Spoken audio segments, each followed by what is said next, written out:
Good afternoon, everyone. My name is Ed Flynn, and I am the City Council President. I want to welcome everybody to the City Council Chamber, the Ionella Chamber. Viewers can watch the City Council meeting live on YouTube by visiting boston.gov/citycouncil-tv. I'd also like to ask my colleagues and those in the audience to please silence your cell phones, electronic devices. I'd like to ask everyone to be respectful of each other, to not disrupt the meeting while you're here. If you are disruptive, you'll be asked to leave. Please also note that according to City Council rules, there are no signs allowed in the chamber. And I also want to welcome City Councilor Sharon Durkin to the Boston City Council.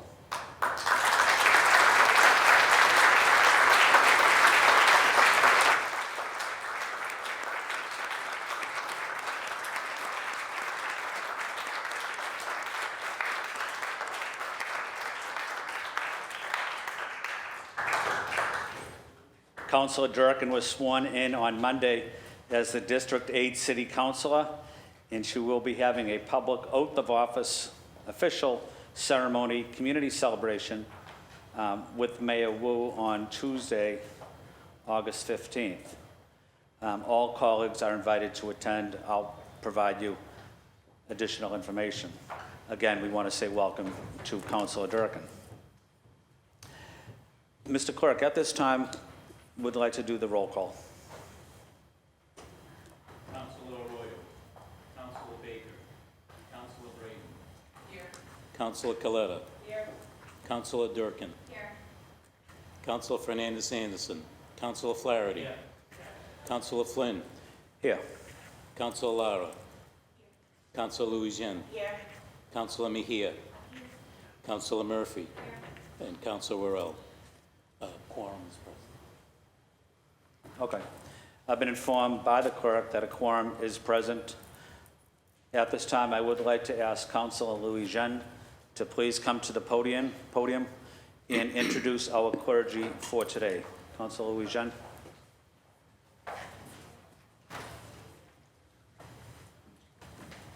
Thank you, President Flynn. And I also want to extend my congratulations to our newest colleague, Sharon Durkin, for District 8. Very happy that you have joined us and excited to work alongside you. Also want to welcome all of our young leaders who are here in City Hall. This is your City Hall, so I'm happy to see all of you here. Excited to introduce our pastor for today's opening prayer. Jean J.M. Louis is senior pastor at Free Pentecostal Church of God, Église de Dieu de la Pentecôte Libre in Dorchester on 249 Harvard Street. Jean strives to be a humble servant of God whose ministry focus is to engage, enlighten, enable, encourage, and empower God's people in faith through our Lord and Savior, Jesus Christ. Jean is married for 18 years to his beautiful wife, wonderful and awesome woman of God, Kathleen de Saint-Louis. He is also father of two sons, Josiah J.M. Louis and Zion J. Louis. Pastor Louis has graduated from Bentley University with his BS in computer science with multiple certificates in IT. Currently, Jean is pursuing his master's degree in theology at Gordon Conwell Theological Seminary in Boston. I recently had the pleasure, under unfortunate circumstances, to see Pastor Louis really pastor and care for and show up for a family that we've all been affected by, the family in Hyde Park that lost their 4-year-old son in a hit and run, a car crash. And just the way that you showed up for that family and that you show up continuously for community really deeply touched me. And I'm grateful to have you here. Your ministry motto is, I've become all things to all people, so that by all possible means I might save some, from 1 Corinthians 9, verse 22. Pastor Louis, thank you so much for being with us here today.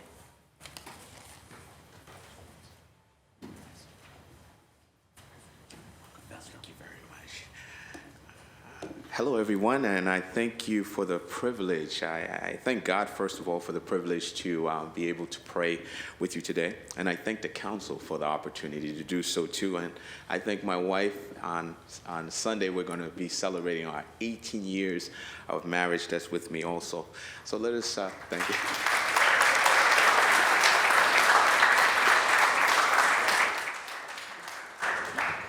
Let us pray. Eternal and loving God, what an honor and privilege it is to lift our city's officials, God, especially this council, before you, who work hard and diligently on behalf of the city's citizens every day. Father, please continue to provide this council with wisdom and provide honest counsel on issues pertaining to our city. Ready and soften their hearts with love and compassion to hear and understand the needs of the community that they individually and collectively represent and serve. God, give this council clarity, discernment to know what issues are the most real, pressing, and important to dedicate and allocate their times to effect change in our city. Fill them up with empathy and humility, that they may discern when to make apologies and adjustments when seen necessary also. May you pour your spirit of unity and cooperation between these counselors, God, so that they can move bills and agendas, laws that not only that are benefit and not detrimental, God, to our city and citizens. And may you allow them to break down barriers that build up self-ambition and personal power. Help the spirit of harmony and righteousness move amongst their staff and those who support them. May you protect the counselors and their families, God. May you safeguard their lives, God, their marriages, their families, God, as they are spending many time away from their home. And as, Lord, your word says, God, that you refresh those who refresh others, God. May you continue, God, to bless them. And we don't ask you, God, on our own merits, but we ask you in your precious and matchless Son and our Lord Savior, Jesus Christ's name, we say amen. Amen.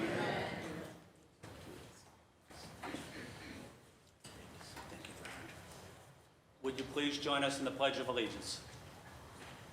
I pledge allegiance To the flag of the United States of America, and to the republic for which it stands, one nation, under God, indivisible, with liberty and justice for all.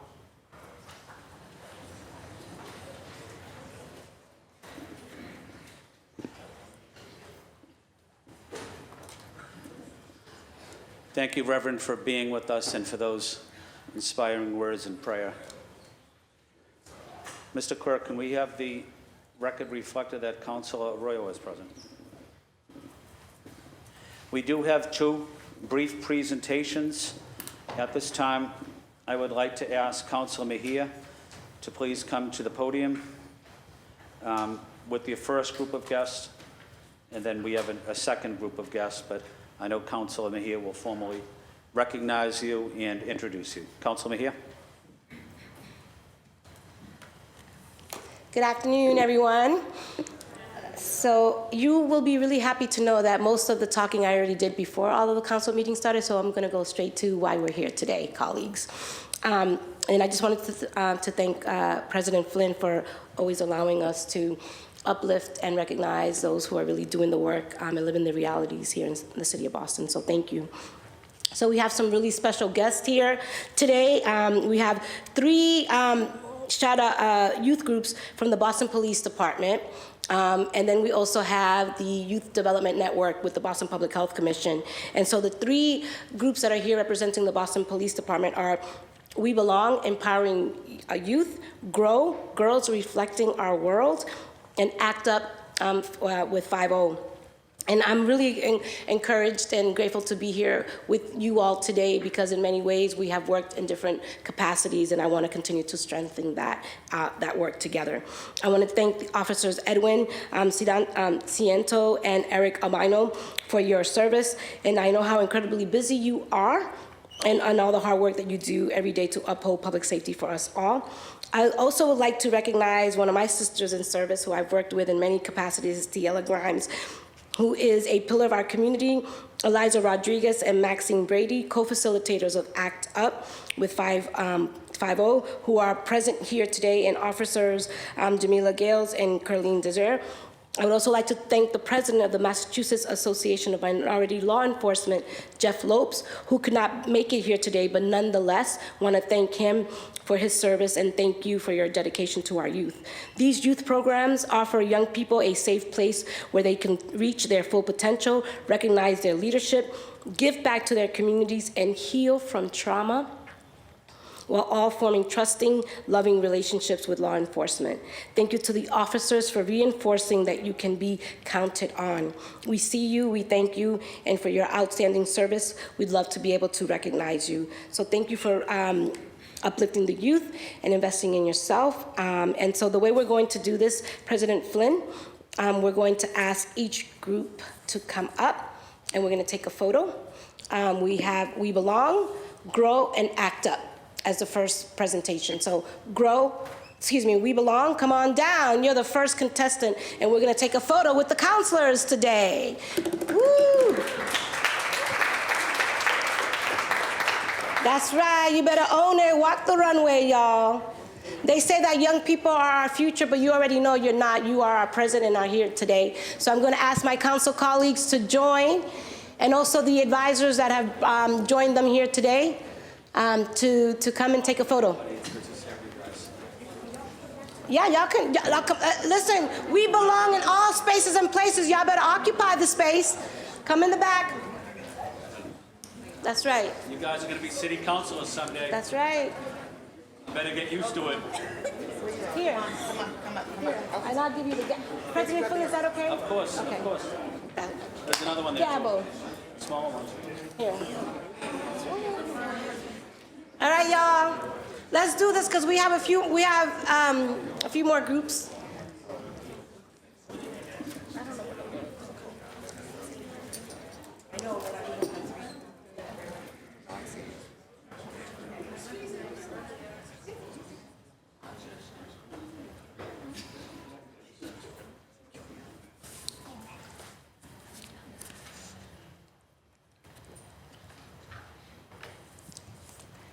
All right. Who should I give this to? You? Y'all get it, and y'all can fight for it. No, y'all can organize for it. Oh. We'll give it to the boss. Right here. That's right. All right. We're gonna take one more with the, yep, ready? Dulce, take one more. 1, 2. Dale. Okay. Yeah. Vayan a sentarse. We're done. Go take a seat. Moving on the next cohort. Yes. Thank you. Yes. Good job. We're all staying. Council, just stay up here. I would like my council colleagues to stay here. We're going to transition to the next group, y'all. We're going to acknowledge our next group, which is GROW. Is Girls Reflecting Our World in Recognition. That's right, give it up. Developing the next generation of leaders and rebuilding community trust in law enforcement by fostering authentic, loving, and caring relationships between community members and police officers. Let's give it up for GROW, y'all.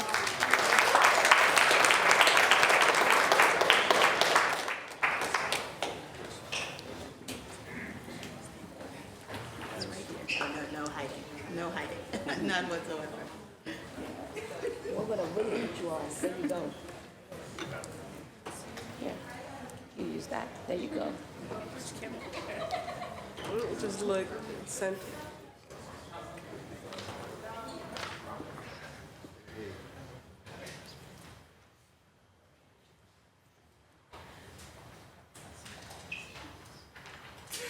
Woo!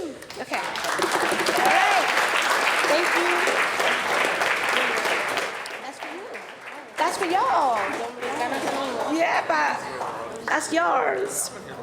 Okay, so we have one more recognition.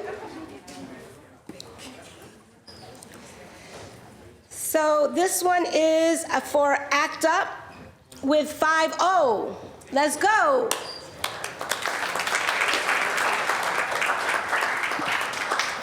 And, you know, as they make their way down, I think it's really important for us to recognize that when we think about young people and when we think about the work, you guys are the ones that really understand what this moment calls for and what is needed. And so I really do appreciate you all being here and showing up.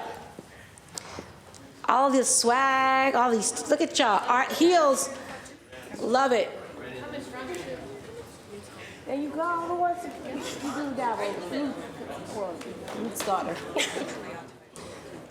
Oh, look at those lashes. Okay, you hold this, my love, right there. Show it off. That's yours. Can y'all see everybody? Maybe stand up and just a little bit, just to make sure that you're seeing. Hold the gavel up. Here.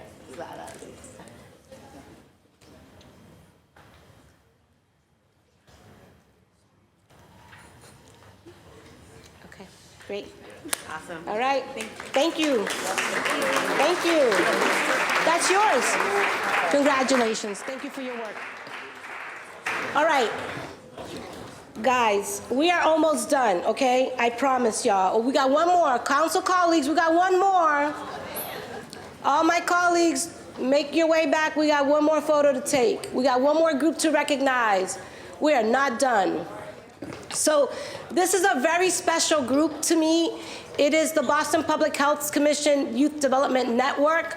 The Youth Development Network works with young people who are chronically absent across some of our Boston public schools. I have worked with the Boston Public Health Commission and the Youth Development Network for almost 10 years. Every summer, we find ways to collaborate to help support and strengthen our outreach efforts to our most chronically absent and most resilient young people. So we really want to make sure that the Youth Development Network comes down and grabs their photo. Tracy, bring your squad with you. Come on, the Youth Development Network, let's represent.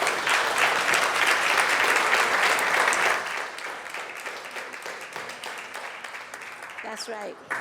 They're at Burke, Charlestown, Brighton, Madison. That's right.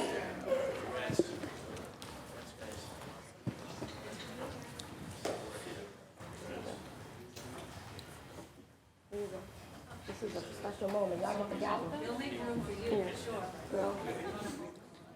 There you go. There you go. All right.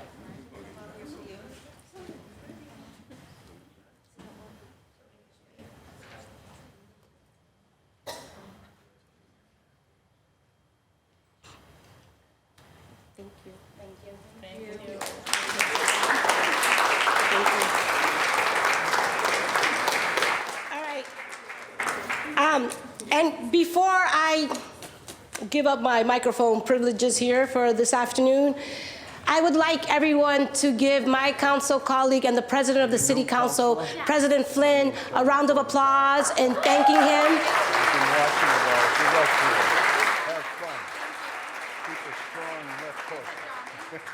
I just want you all to know that this, we have to ask permission to do these things, and he's always so incredibly generous with allowing us the space to be able to recognize people. So I just want to say thank you, President Flynn, for always allowing us to do that, just that. Thank you, y'all. And I remember I told y'all the council meeting is going to start, so y'all know what's up. If y'all want to quietly, exit, this will be the time to do so that we can keep on with the people's business.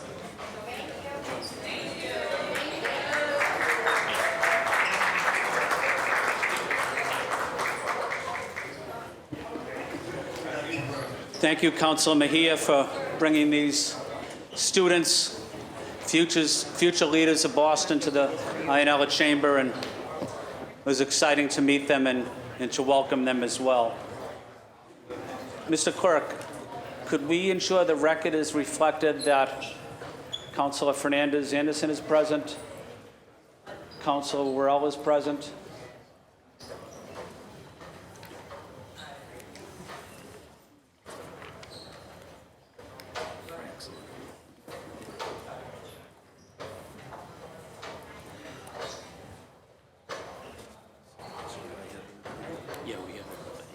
Except me.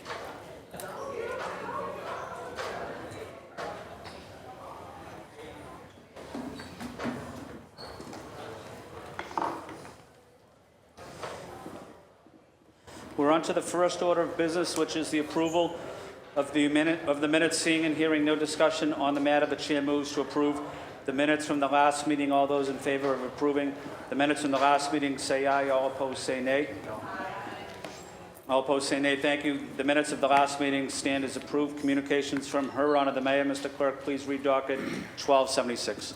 Docket number 1276, message in order authorizing the City of Boston to accept and expend the amount of $351,515.52 in the form of a grant from the fiscal year 23 State Elder Lunch Program awarded by the Mass Executive Office of Elder Affairs to be administered by the H. Strong Commission. The grant will fund nutrition services for older adults in the City of Boston at a rate of $7.39 per meal for up to 311,112 meals. Thank you. This docket 1276 will be referred to the Committee on Strong Women, Families, and Communities. Mr. Clerk, please read docket 1277 to 1279, please. Docket number 1277, message in order authorizing the City of Boston to accept and expend the amount of $279,303 in the form of a grant for the fiscal year 24 DMH CIT TTAC grant awarded by the Mass Department of Mental Health to be administered by the Police Department. The grant will fund the implementation of a 40-hour crisis intervention team training for officers under the umbrella of the BPD Street Outreach Unit. Docket number 1278, message in order authorizing the City of Boston to accept and expend the amount of $183,000 in the form of a grant for the fiscal year 24 DMH training grant awarded by the Mass Department of Mental Health to be administered by the Police Department. The grant will fund overtime costs to backfill crisis intervention team training and other mental health training for officers. And docket number 1279, message in order authorizing the City of Boston to accept and expend the amount of $107,220 in the form of a grant for the fiscal year 24 DMH Co-Response Grant awarded by the Mass Department of Mental Health to be administered by the Police Department. The grant will fund a full-time forensic peer specialist recovery coach through BEST and provide training to officers. Thank you. The chair recognizes Councilor Flaherty, the chair of the Committee on Public Safety, Criminal Justice. Councilor Flaherty, you have the floor. Thank you, Mr. President. All of these grants support work associated with mental health and the opioid and homeless crisis, especially over in the Mass and Cassie area. Docket 1277 will allow BPD to fund a 40-hour training program for officers on the Street Outreach Unit and units that frequently interact with that unit. The training will instruct officers on how to identify and support individuals experiencing substance abuse and mental health disorders. 1278 will pay overtime costs for the Crisis Interventions Unit that also includes the Street Outreach Unit. And 1279 funds a full-time BEST team member to ride along with Boston police officers and answer calls related to mental health issues. At this time, Mr. Chair, moving for suspension of rules and passage of docket 1277, 1278, and 1279 to get much-needed resources on the street as soon as possible. Thank you, Mr. President. Thank you, Councilor Flaherty. Mr. Clerk, we're going to do a vote on each one individually. Councilor Flaherty seeks suspension of the rules and passage of docket 1277. All those in favor say aye. Aye. All opposed say nay. The ayes have it. This docket is passed. Councilor Flaherty seeks suspension of the rules and adoption of 1278. All those in favor say aye. Aye. All opposed say nay. The ayes have it. This docket is passed. Councilor Flaherty seeks suspension of the rules and adoption of 1279. All those in favor say aye. Aye. Opposed say nay. The ayes have it. This docket is passed. Mr. Clerk, can you please read docket 1280? Docket number 1280, message in order authorizing the City of Boston to accept and expend the amount of $100,000 in the form of a grant for the Recycling Dividends Program 22, awarded by the Mass Executive Office of Energy and Environmental Affairs to be administered by the Public Works Department. The grant will fund payments to municipalities that have implemented specific programs and policies proven to maximize reuse, recycling, and waste reduction. Thank you. The chair recognizes Council Worrell, the chair of the Committee on City Services, Innovation, Technology. Council Worrell, you have the floor. Thank you, Council President Flynn. And I'm asking that we suspend the rules and pass docket number 1280. It's a low dollar amount intended to help Boston reach its environmental and climate goals by providing funding for programs and policies that are proven to maximize reuse, recycling, and waste reduction. Thank you. Thank you, Council Worrell. Council Worrell seeks suspension of the rules and adoption of this docket 1280. All those in favor say aye. Aye. All opposed say nay. The ayes have it. This docket is passed. Mr. Clerk, please read docket 1281. Docket number 1281, message and order authorizing the City of Boston to accept and expend the amount of $90,000 in the form of a grant for fiscal year 24 local consumer aid fund awarded by the Mass Attorney General's Office to be administered by the Consumer Affairs and Licensing Department. The grant will fund staff costs and operational expenses. Thank you. The chair recognizes Council Worrell, the chair of the Committee on Small Business Professional Licensure. Council Worrell, you have the floor. Thank you again, Council President Flynn. And I ask that we suspend the rules and pass docket number 1281. Again, this is another low dollar amount grant that will help the city deliver critical services to constituents effectively and efficiently. Now, I ask my colleagues to pass this docket. Thank you. Thank you, Council Worrell. Council Worrell seeks suspension of the rules, adoption of 1281. All those in favor say aye. Aye. All opposed say nay. The ayes have it. The docket is passed. Mr. Clerk, we're on to docket 1282, please. Docket number 1282, message and order authorizing the City of Boston to accept and expend a donation in the amount of $80,000 awarded by the Boys and Girls Club of Dorchester to be administered by the Boston Parks and Recreation Department. The donation will support the purchase of playground equipment for the park on Deer Street in Dorchester. Thank you. The chair recognizes Councilor Lara, the chair of the Committee on Environmental Justice, Resiliency, and Parks. Councilor Lara, you have the floor. Thank you, President Flynn. As was already stated by the clerk, this is a grant for $80,000. That's a donation coming to the city from the Boys and Girls Club for playground equipment for the Deer Street Park in Dorchester. It's a small amount. It's only $80,000. So as the chair of the committee, I would like to ask that we suspend the rules and pass this today to make sure that the city can receive the funding and we can get that playground equipment out to Deer Street as soon as possible. Thank you. And thank you, Councilor Lara. Councilor Lara seeks suspension of the rules and adoption of docket 1282. All those in favor say aye. Aye. All opposed say nay. The ayes have it. This docket is passed. Mr. Clerk, can you please read docket 1283 to 1285? Docket number 1283, message and order for the confirmation of the appointment of Raheem Shepard as a member of the Boston Planning and Development Agency Board for a term expiring August 15, 2028. Docket number 1284, message and order for the confirmation of the appointment of Kate Bennett as a member of the Boston Planning and Development Agency Board for a term expiring September 17, 2027. And docket number 1285, message and order for the confirmation of the appointment of Priscilla Rojas as a member of the Boston Planning and Development Agency Board for a term expiring September 17, 2026. Thank you. These dockets 1283 to 1285 will be referred to the Committee on Planning, Development, and Transportation. We're on to reports of public officers and others. Mr. Clerk, please read docket 1286 to 1298. Docket number 1286, communication was received from the city clerk by the city clerk from Anita Tavares, Chair, Boston Election Commissioners, certifying the results of the July 25th, 2023 election held for the office of District 8 City Councilor. Docket number 1287, notice was received from the mayor of the appointment of Michael Flaherty as a member of the Massachusetts Convention Center Authority Board of Directors for a term expiring December 31st, 2023. Docket number 1288, notice was received from the mayor of the appointment of Pam Kocher as a member of the Boston School Committee nominating panel effective immediately. Docket number 1289, notice was received from the mayor of the appointment of Nima Vicia as a member of the Boston School Committee nominating panel effective immediately. Docket number 1290, notice was received from the mayor of the appointment of Casey Brock Wilson as purchasing agent for the city of Boston.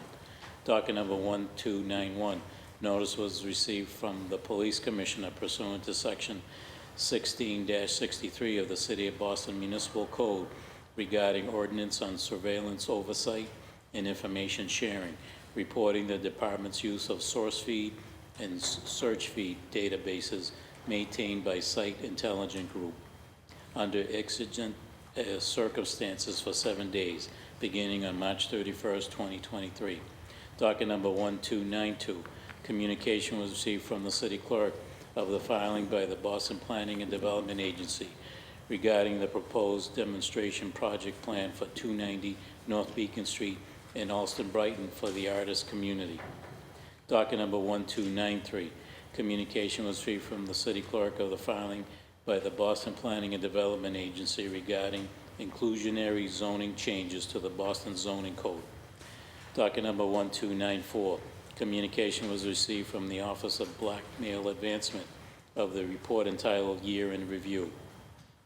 Docket number 1295, notice was received from the city clerk in accordance of Chapter 6 of the ordinances of 1979 relative to action taken by the mayor on papers acted upon by the city council at its meeting June 28, 2023. Docket number 1296, notice was received from the city clerk in accordance with Chapter 6 of the ordinances of 1979 relative to action taken by the mayor on papers acted upon by the city council at its meeting of July 19, 2023. Docket number 1297, notice was received from the auditing department providing the fiscal year 2024 payroll allotment schedules for all city departments. Docket number 1298, notice was received from the mayor of her absence from the city from Thursday, August 3rd, 2023 at 10 a.m., returning Saturday, August 12th, 2023 at 10 p.m. Docket number 1299, the constable bond of Yolanda Thomas has been duly approved and received by the collector treasurer. Thank you, Mr. Clerk. Dockets 1286 to 1298 will be placed on file. Docket 1299 has been approved under the usual terms and conditions. We're on to matters recently heard for possible action. Mr. Clerk, please read docket 1195. Docket number 1195, message in order for your approval. An order authorizing the city of Boston to appropriate the amount of $19,610,000 for the purpose of paying costs for constructing, equipping, and furnishing a new building for the William E. Carter School at 396 Northampton Street in the city of Boston. Thank you. The chair recognizes Councilor Fernandez Anderson, the chair of the Committee on Ways and Means. Councilor Fernandez Anderson, you have the floor.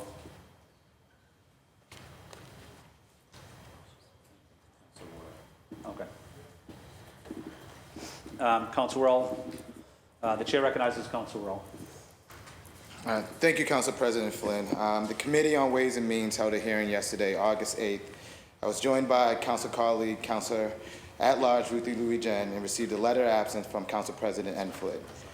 Testifying on the behalf of the administration, Director of the Public Facilities Department, Kerry Griffin, and Project Manager, Brian McGoughlin, provided an overview of the project and an explanation of the project cost increases. The William E. Carter School exists solely to meet the needs of students with severe intensive disabilities and complex health needs. To meet these needs, the new school building will be equipped with 10 dedicated spaces for education and therapy, including 12 classrooms outfitted with the state-of-the-art adaptive learning tools. The facility will also feature expansive rooftop educational and recreational spaces, aquatic therapy pool, a gymnasium, and a cafeteria. It was noted that including these features in the new building will eliminate the need for students to travel off-site to receive services outlined in the IAPs. The new building will also accommodate for a larger student body as enrollment increases, becoming available to students aged 3 to 22 years old, up from 12 to 22 years old. The administrator cited several factors that have contributed to the cost overruns, including unforeseen conditions at the building site, industry-wide inflation and supply chain issues, and a small pool of available contractors. As Vice Chair of the Committee on Ways and Means, I recommend moving the listed docket from the committee to a full council for discussion and formal action. And at this time, my recommendation to the full council will be that this matter ought to be read for the first time and assigned for further action. Thank Thank you, Council Worrell. The chair recognizes Councilor Fernandez Anderson. Councilor Fernandez Anderson, you have the floor. Thank you, Council President Flynn. Just wanted to rise and thank my Vice Chair of Committee on Ways and Means. Thank you for facilitating the hearing in my absence. I appreciate you. Thank you. Thank you, Councilor Fernandez Anderson. Thank you, Councilor Worrell, for working as a team. We're going to take the first vote on this docket. Councilor Fernandez Anderson, Councilor Worrell seek acceptance of the committee report and a first reading on docket 1195. Mr. Clerk, we're going to do a roll call vote. Roll call vote on docket 1195. Councilor Arroyo? Yes. Councilor Arroyo, yes. Councilor Baker? Councilor Braden? Yes. Councilor Braden, yes. Councilor Coletta? Yes. Councilor Coletta, yes. Councilor Dorkin? Yes. Councilor Dorkin, yes. Councilor Fernandez Anderson? Councilor Fernandez Anderson, yes. Councilor Flaherty? Yes. Councilor Flaherty, yes. Councilor Flynn? Yes. Councilor Flynn, yes. Councilor Lara? Councilor Lara, yes. Councilor Louisiana? Yes. Councilor Louisiana, yes. Councilor Mejia? Councilor Mejia, yes. Councilor Murphy? Yes. Councilor Murphy, yes. And Councilor Worrell? Yes. Councilor Worrell, yes.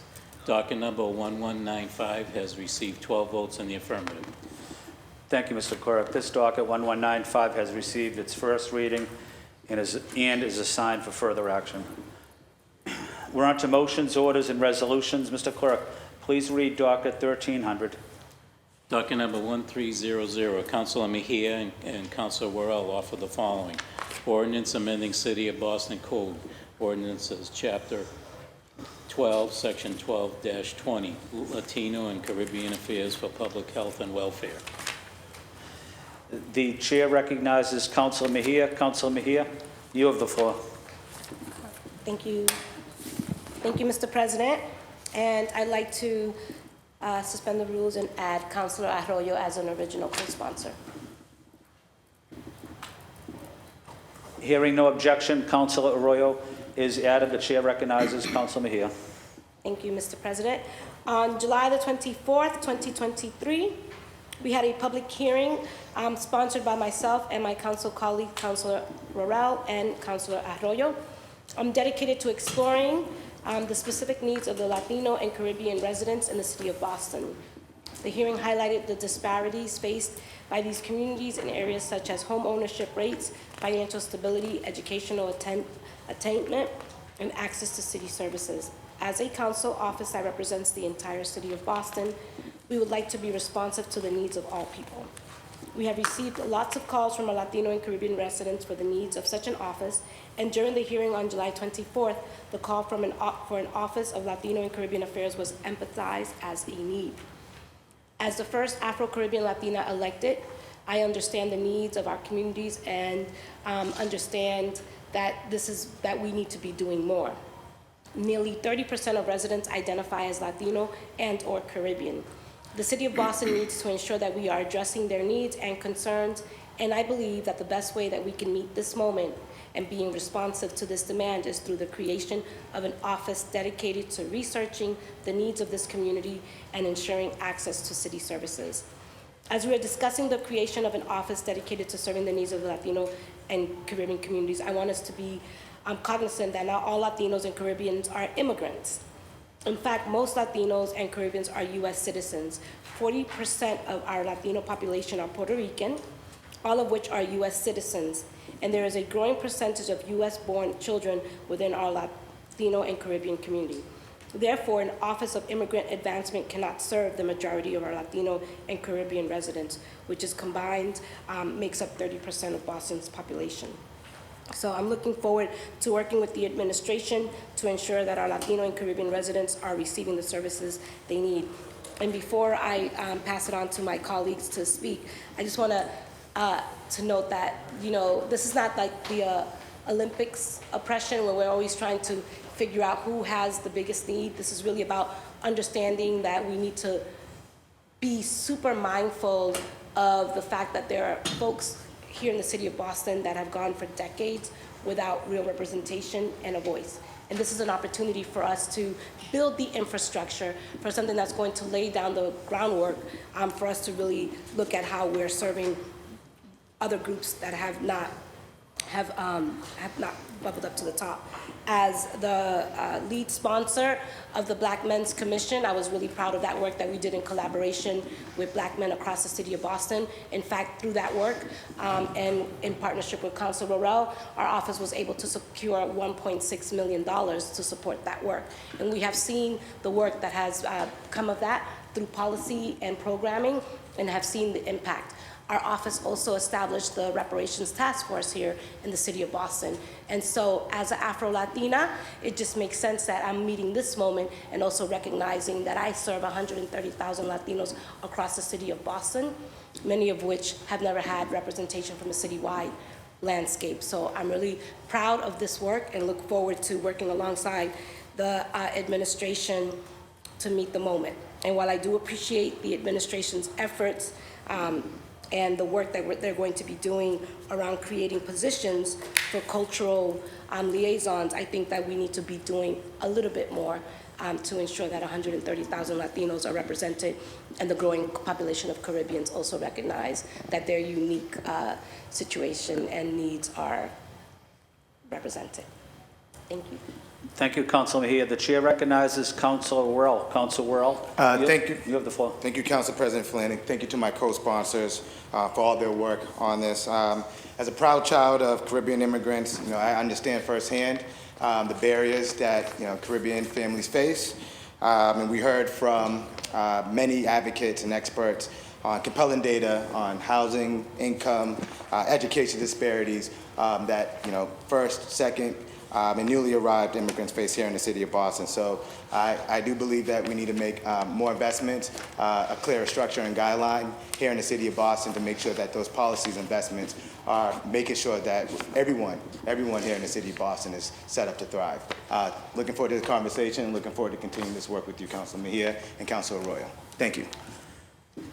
Thank you, Councilor Worrell. The chair recognizes Councilor Arroyo. Councilor Arroyo, you have the floor. Thank you, Mr. Chair. I want to thank Councilor Mejia and Councilor Worrell for their partnership and for leading on this. We have a substantial portion of our population here in Boston is Latino or Caribbean, and it is actually a growing portion of our population. I think something like 90 or upwards of 90% of all population growth within the city of Boston since I think the late 80s is actually Latino or Caribbean. And so it's a growing portion of our population, and they come with very special needs. In terms of what they need from city service and from city governments. They have, in that time, since the very first moments of their participation in the city of Boston, have created businesses, started businesses, been a large part of our Boston Public Schools and of our city services. They work here at City Hall. Some of them serve with you. And so when we talk about this as a community, I think it's incredibly important, and I applaud Councilor Mejia for centering, creating a way to streamline and to focus directly on the very specific and special concerns and needs and issues that they face across all sectors of public government, specifically municipally, and to create a place for those issues to be responded to and answered to and engaged with. And so I look forward to moving forward with this, and I'm grateful to my co-sponsors for their leadership. Thank you. Thank you, Councilor Arroyo. Is anyone else looking to speak on this matter or sign on to this? Please raise your hand. Mr. Clerk, please add Councilor Braden, Councilor Coletta, Councilor Flaherty, Councilor Fernandez-Anderson, Councilor Lara, Councilor Murphy, Councilor Louis Jean, please, Councilor Durkin, please add the chair. This docket 1300 will be referred to the Committee on Government Operations.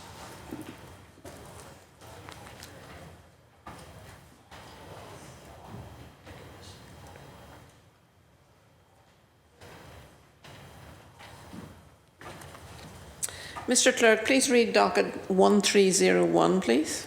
Docket number 1301, Councilor Flynn offered the following. Petition for a special law relative to an act regarding military leave policy in the city of Boston pursuant to Chapter 33, Section 59 of the General Laws. The chair recognizes Councillor Flynn. Councillor Flynn, you have the floor. Thank you, Councilor Braden. No. Thank you, Council Braden. As the clerk mentioned, this is a home rule petition regarding military leave policy in the city of Boston in making it more consistent with Mass General Law, Chapter 33, Section 59, which is the state law that governs military leave.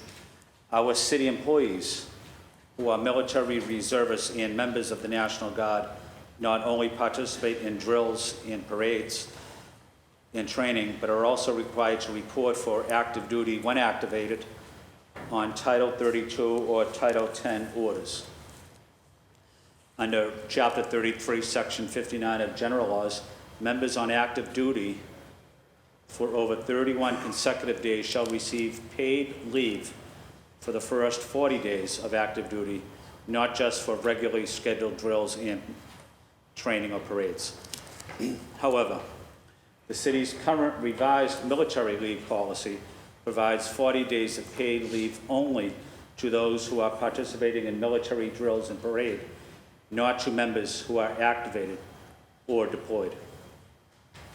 City employees on active duty in the National Guard or reserves who are activated on Title 32 or Title 10 only receive the pay difference between their city salary and their military compensation for their entirety of their active duty service, effectively being denied the paid leave they are entitled to if they are participating in drills and or parades.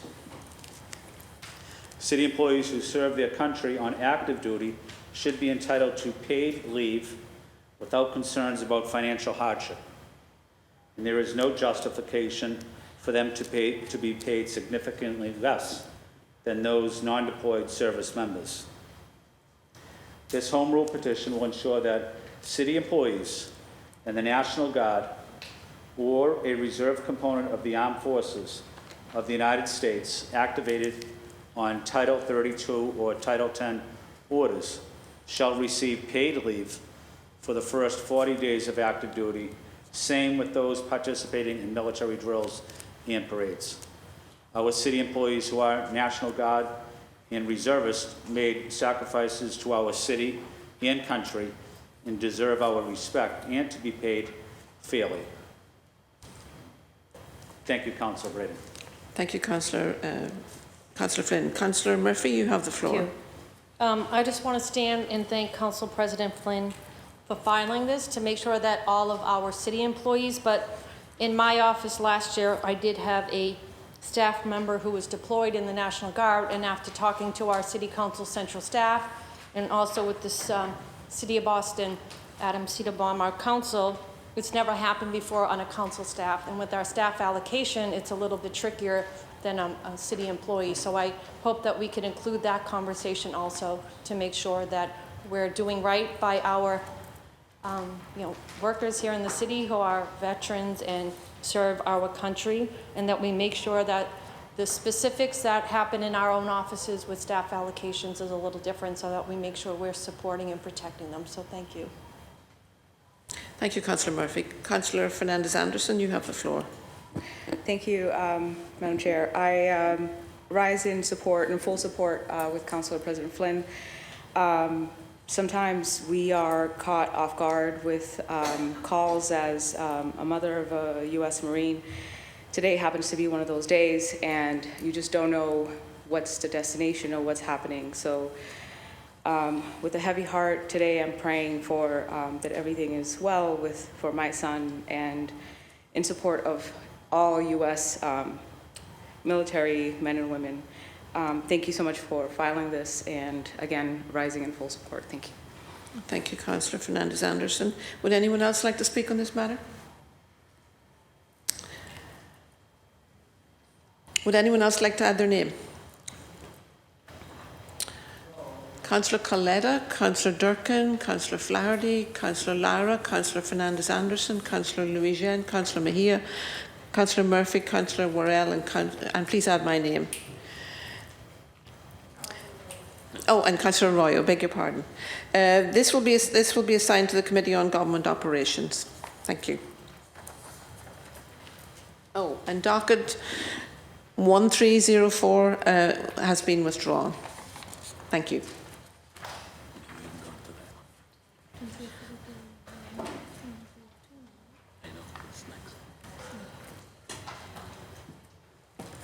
Thank you, Council Braden.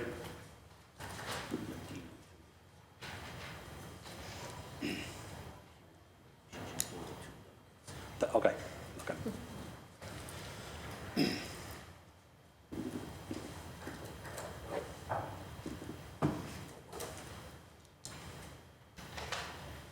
Mr. Clerk, could we take up docket 1302, please? Docket number 1302, Councilor Worrell offered the following. Petition for a special law relative to an act directing the City of Boston Police Department to waive the maximum age requirement for police officers for Terrence Joseph Williams. Thank you. The chair recognizes Council Worrell. Council Worrell, you have the floor. Thank you, Council President Flynn. I'd like to suspend the rules and add Council Louis Jen as the original co-sponsor. Councilor Louis-Jean is added. The chair recognizes Council Worrell. From a young age, Terrence Williams wanted to pursue a career in law enforcement. Williams has worked for 15 years in the Suffolk County Sheriff's Department as a civil processor and founded the Mighty Mission, an organization dedicated to taking local kids on trips outside of the city. Despite taking the test several times and even having the onboarding process initiated once, he was bypassed repeatedly. Williams has shown himself to be exactly the kind of person we need on the Boston Police Force. So I'm asking my council colleagues to support Terrence Williams, who's well known to the community, on his path towards his goal by passing this today. So I'm looking for a suspend and pass. Thank you, Council Worrell. The chair recognizes Council Louis-Jean. Council Louis-Jean, you have the floor. Thank you, President Flynn, and thank you to my council colleague, Councilor Ralph, for putting this forward. Just want to echo everything that he said. Terrence Williams is just such a bright community leader with what he does for everyone from our young people to elders through Mighty Mission, through his work with Suffolk County, through all of the work that he does here in the city of Boston. So this is something that should have been done a long time ago, and I just want to rise in support of this petition so that he can do something that he's always wanted to do, which is join the police force. This finding of delinquency has prevented him from doing so, but there was he was granted clemency by Governor Healy recently, and he's just been praised by so many for all the work that he does. I know he brings a lot of constituents who are in need of services when it comes to evictions, when it comes to folks in housing court, to me, and we work together, and so I think that he would be a great asset to the city as a member of the police force, and this finding of delinquency should no longer be a barrier, and he hasn't been able to do that in part for so long because of that finding, and so with this waiver, we hope that we can get him on the police force. Thank you. Thank you, Council Louis-Jean. The chair recognizes Council Flaherty. Council Flaherty, you have the floor. Thank you, Mr. President. Echoing the lead sponsors, please add my name. Thank you, Council Flaherty. The chair recognizes Council Mejia. Council Mejia, you have the floor. Thank you, Mr. President. I wanted to just also rise in support, and Terrence actually worked with our office and Councilor Arroyo and myself in really leading the Fair Chance Act, and it was through Terrence's leadership that we were able to identify some of the discrepancies that were happening with the promotional practices for people of color throughout our city government. So I just want to uplift him in his work and his dedication, and really excited to not only rise in support, but to ensure that we are doing everything in our power to making sure that he's able to fulfill his purpose. So please sign my name. Thank you, Mr. President. Thank you, Council Mejia.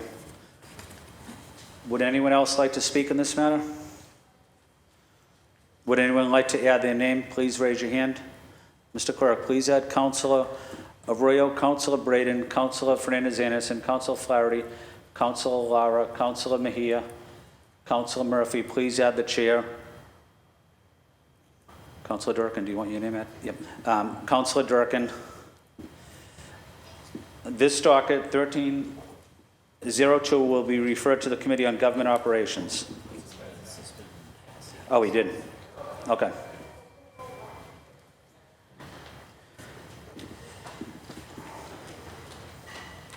Council Worrell, Councilor Louis-Jean seek suspension in passage of this docket 1302. Mr. Clerk, we'll do a roll call vote on this, please. Roll call vote on docket 1302. Councilor Arroyo. Yes. Councilor Arroyo, yes. Councilor Baker. Councilor Braden. Yes. Councilor Braden, yes. Councilor Coletta. Councilor Durkin. Councilor Durkin, yes. Councilor Fernandez Anderson. Councilor Fernandez Anderson, yes. Councilor Flaherty. Councilor Flaherty, yes. Councilor Flynn. Yes. Councilor Flynn, yes. Councilor Lara. Yes. Councilor Lara, yes. Councilor Louisiana. Yes. Councilor Louisiana, yes. Councilor Mejia. Yes. Councilor Mejia, yes. Councilor Murphy. Yes. Councilor Murphy, yes. And Councilor Worrell. Yes. Councilor Worrell, yes. Docket number 1302 has received 10 votes in the affirmative. Thank you, Mr. Clerk. This docket is passed. Mr. Clerk, we're on to docket 1303, please. Just a correction on 1302, it was 11 votes in the affirmative. Okay. On docket 1303, please.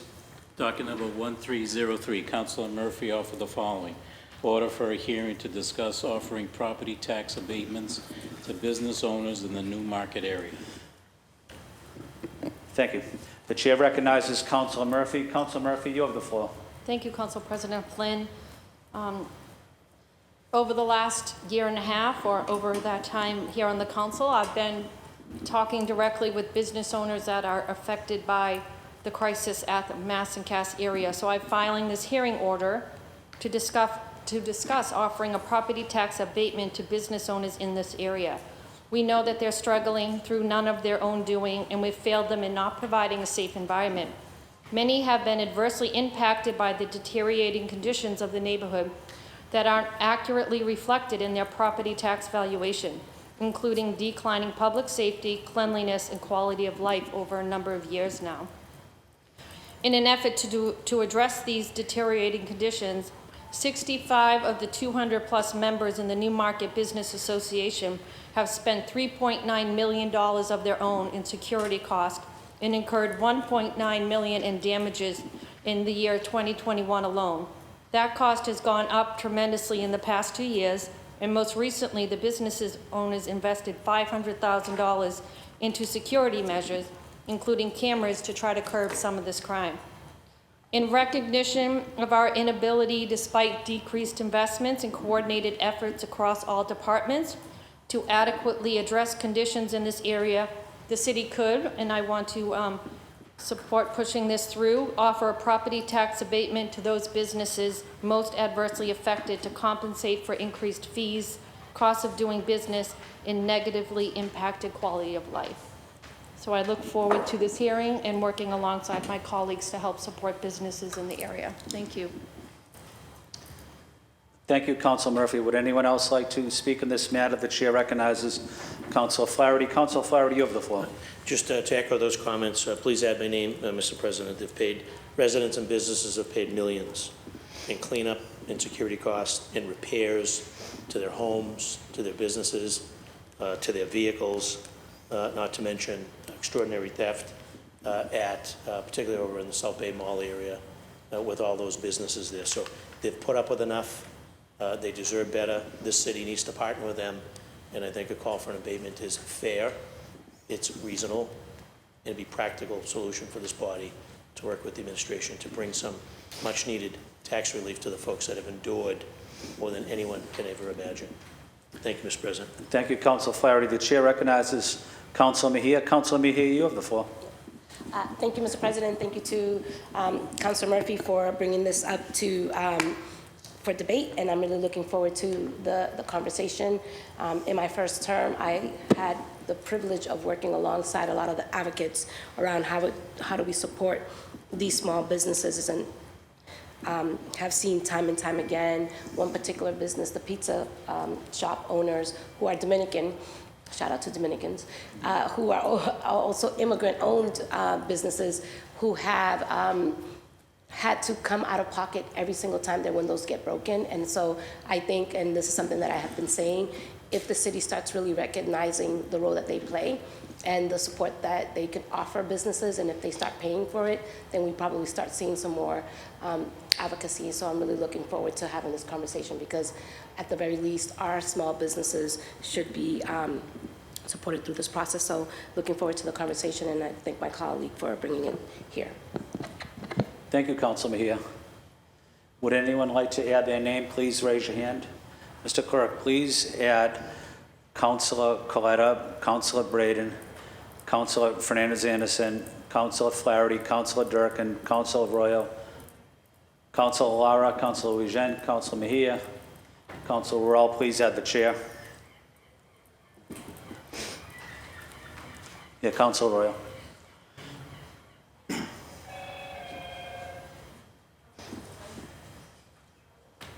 Councilor Coletta. I would just like to add my name to docket 1302. I missed it. That's okay. On docket 1303, this docket will be referred to the Committee on Ways and Means. Mr. Clerk, can we revisit 1302, please? Yes, And could I ask that Councilor Coletta be added? in the affirmative. Thank you. Yep. Before we go on to docket 1305, I do want to acknowledge Councilor Fernandez-Anderson, your commitment and family's commitment to our military and service to our country. So our prayers and thoughts are with your family, a military family, during this time. So thank you, Councilor Fernandez-Anderson, for your family's service and sacrifice to this nation. Mr. Clerk, can we go on to docket 1305? Docket number 1305, Councilor Lara offered the following. Order for a hearing regarding the MBTA Arborway Yard Bus Facility and Department of Public Works Pole Yard. Thank you. The chair recognizes Councilor Lara. Councilor Lara, you have the floor. Thank you, President Flynn. The conversation regarding the renewed use of the Arborway bus yard facility and the Department of Public Works pole yard in Jamaica Plain has been going on for roughly 25 years now.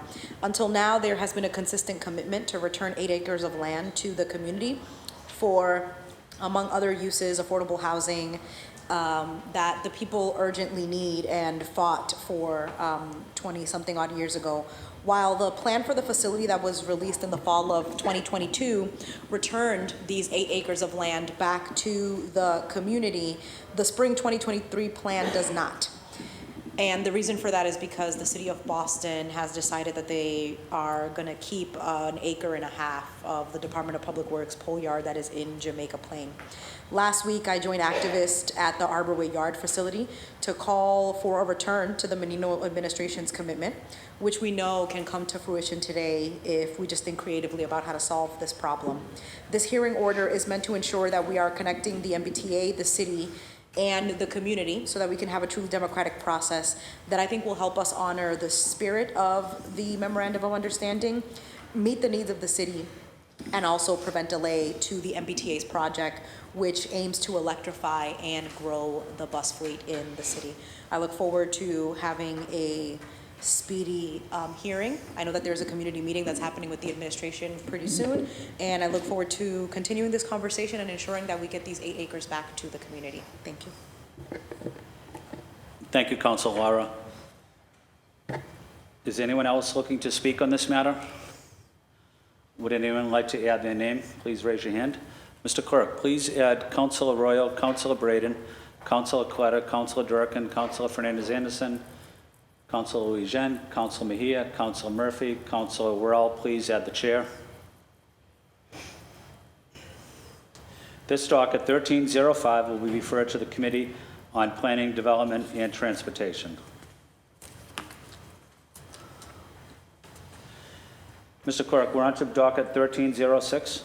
Docket number 1306, Councilor Murphy offered the following. Order for a hearing to discuss the health risks related to street cleaning equipment that is used in the Mass and Cass area and other neighborhoods of Boston. Thank you. The chair recognizes Councilor Murphy. Councilor Murphy, you have the floor. Thank you, Council President Flynn. I'm filing this hearing order because it has come to our attention that the City of Boston and its contractors are using the same street cleaning equipment in the Southampton, Topeka, Atkinson Street area than they are in neighborhoods nearby in South End, Chinatown, Back Bay, Beacon Hill, and downtown. Recent reports many of us saw of the runoff from catch basins in the Mass and Cass area are being dumped into Boston Harbor have raised concerns in the community and the public health and welfare due to the emergency at Mass and Cass. The Boston public health officials released a warning last week regarding the public health threat of untreated overflows in the Fort Point Channel and advised residents to avoid these waters because of increased pollutants and bacteria found in sewage discharge. The MWRA grades for the quality of water in the Fort Point Channel were an F and a D these past 2 years. I'm looking forward to working with my colleagues, the administration, and state officials to ensure that if there are ways to eliminate any health risks to any of our residents, then we need to make sure that we are doing everything possible for them. So I'm looking forward to this hearing to find out more and see if there's anything we need to be doing. Thank you, Council President. Thank you, Councilor Murphy. Would anyone else like to speak on this matter? The chair recognizes Councilor Louis-Jean. Councilor Louis-Jean, you have the floor. Thank you, President Flynn. I want to thank my colleague for her work. I also want to just say that we need to make sure that we are cleaning the catch basins and that the quality of water, especially in the Fort Point Channel, is up to standards and that BPHC is doing its job in testing. I also just want to make sure that when we are talking about the use of equipment and what's not good enough for some isn't good enough for others, that we just avoid any sort of us versus them mentality, especially when we're talking about Mass and Cass. I think what is important to realize that, of course, this is a public health crisis, and we need to make sure that folks are getting all the attention they need. So I look forward to a hearing to actually determine whether there needs to be separate equipment used in Mass and Cass than other neighborhoods. I'm just really wary of things that really call out the difference as someone who is Haitian American, and during the HIV crisis, the Haitian community was very much targeted in ways that were dehumanizing and saying that they needed to be kept separate. And so anytime we think about having to use separate things or having to keep things differently because of a certain population that is already facing a lot of stigma, I just want to call that out. Potentially maybe there is some data to support it. I haven't seen any data to support. There needs to be different equipment used, but just want to make sure that we are being humanizing also when we're trying to find solutions to the humanitarian crisis that exists at Mass and Cass. Thank you.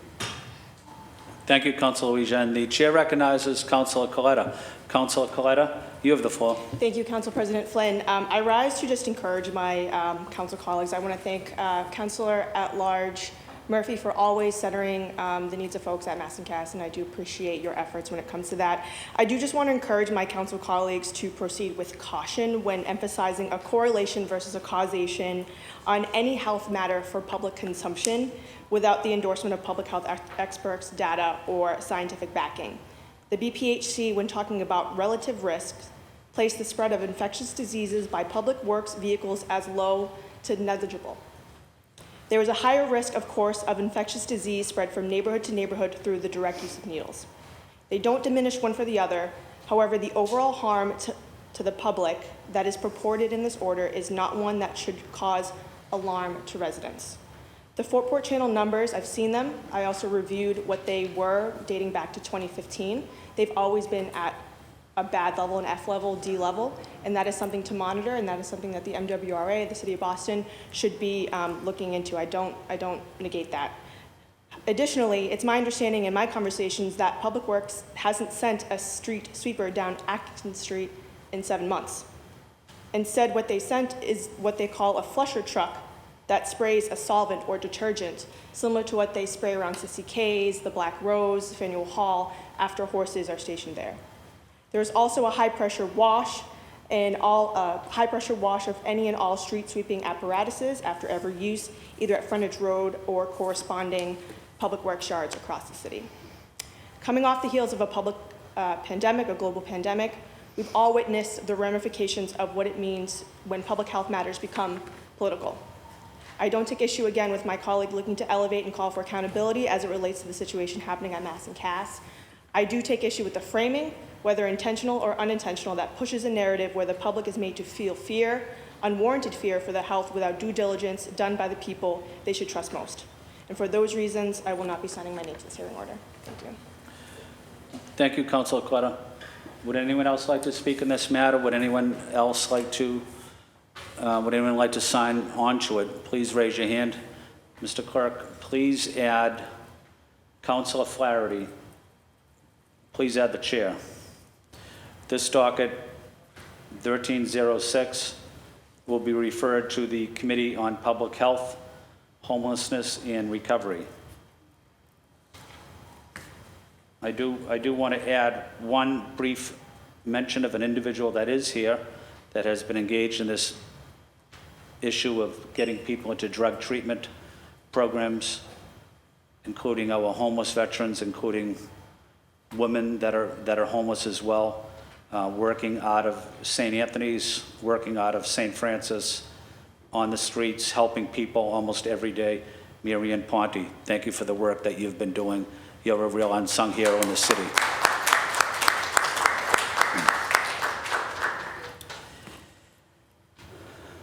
Mr. Clerk, I think I mentioned this. This docket, 1306, will be referred to the Committee on Public Health, Homelessness, and Recovery. We're on to docket 1307. Docket number 1307, Councilor Mejia offered the following. Order for a hearing to audit the City of Boston's hiring, firing, and promotion policies, practices, and procedures. Thank you. The chair recognizes Councilor Mejia. Councilor Mejia, you have the floor. Thank you, Mr. President. The City of Boston is the largest employers in the city and one of Massachusetts' largest employers with more than 17,000 employees. Let me say that again. Rewind. Thank you, Mr. President. The City of Boston is the largest employer in the city and one of Massachusetts' largest employers with more than 17,000 employees. Although the City of Boston has made substantial strides to diversify its workforce, more can still be done to better reflect Boston's population, particularly as it pertains to leadership roles and corresponding wages and salaries, which is why I'm filing this hearing order to audit the City of Boston's hiring, firing, and promotional practices, protocols, and procedures, particularly as it pertains to the Boston Police Department and the Boston Public Schools. The Boston Police Department has long failed to reflect the city's population. The Boston Police Department struggles to diversify their ranks, especially at higher levels.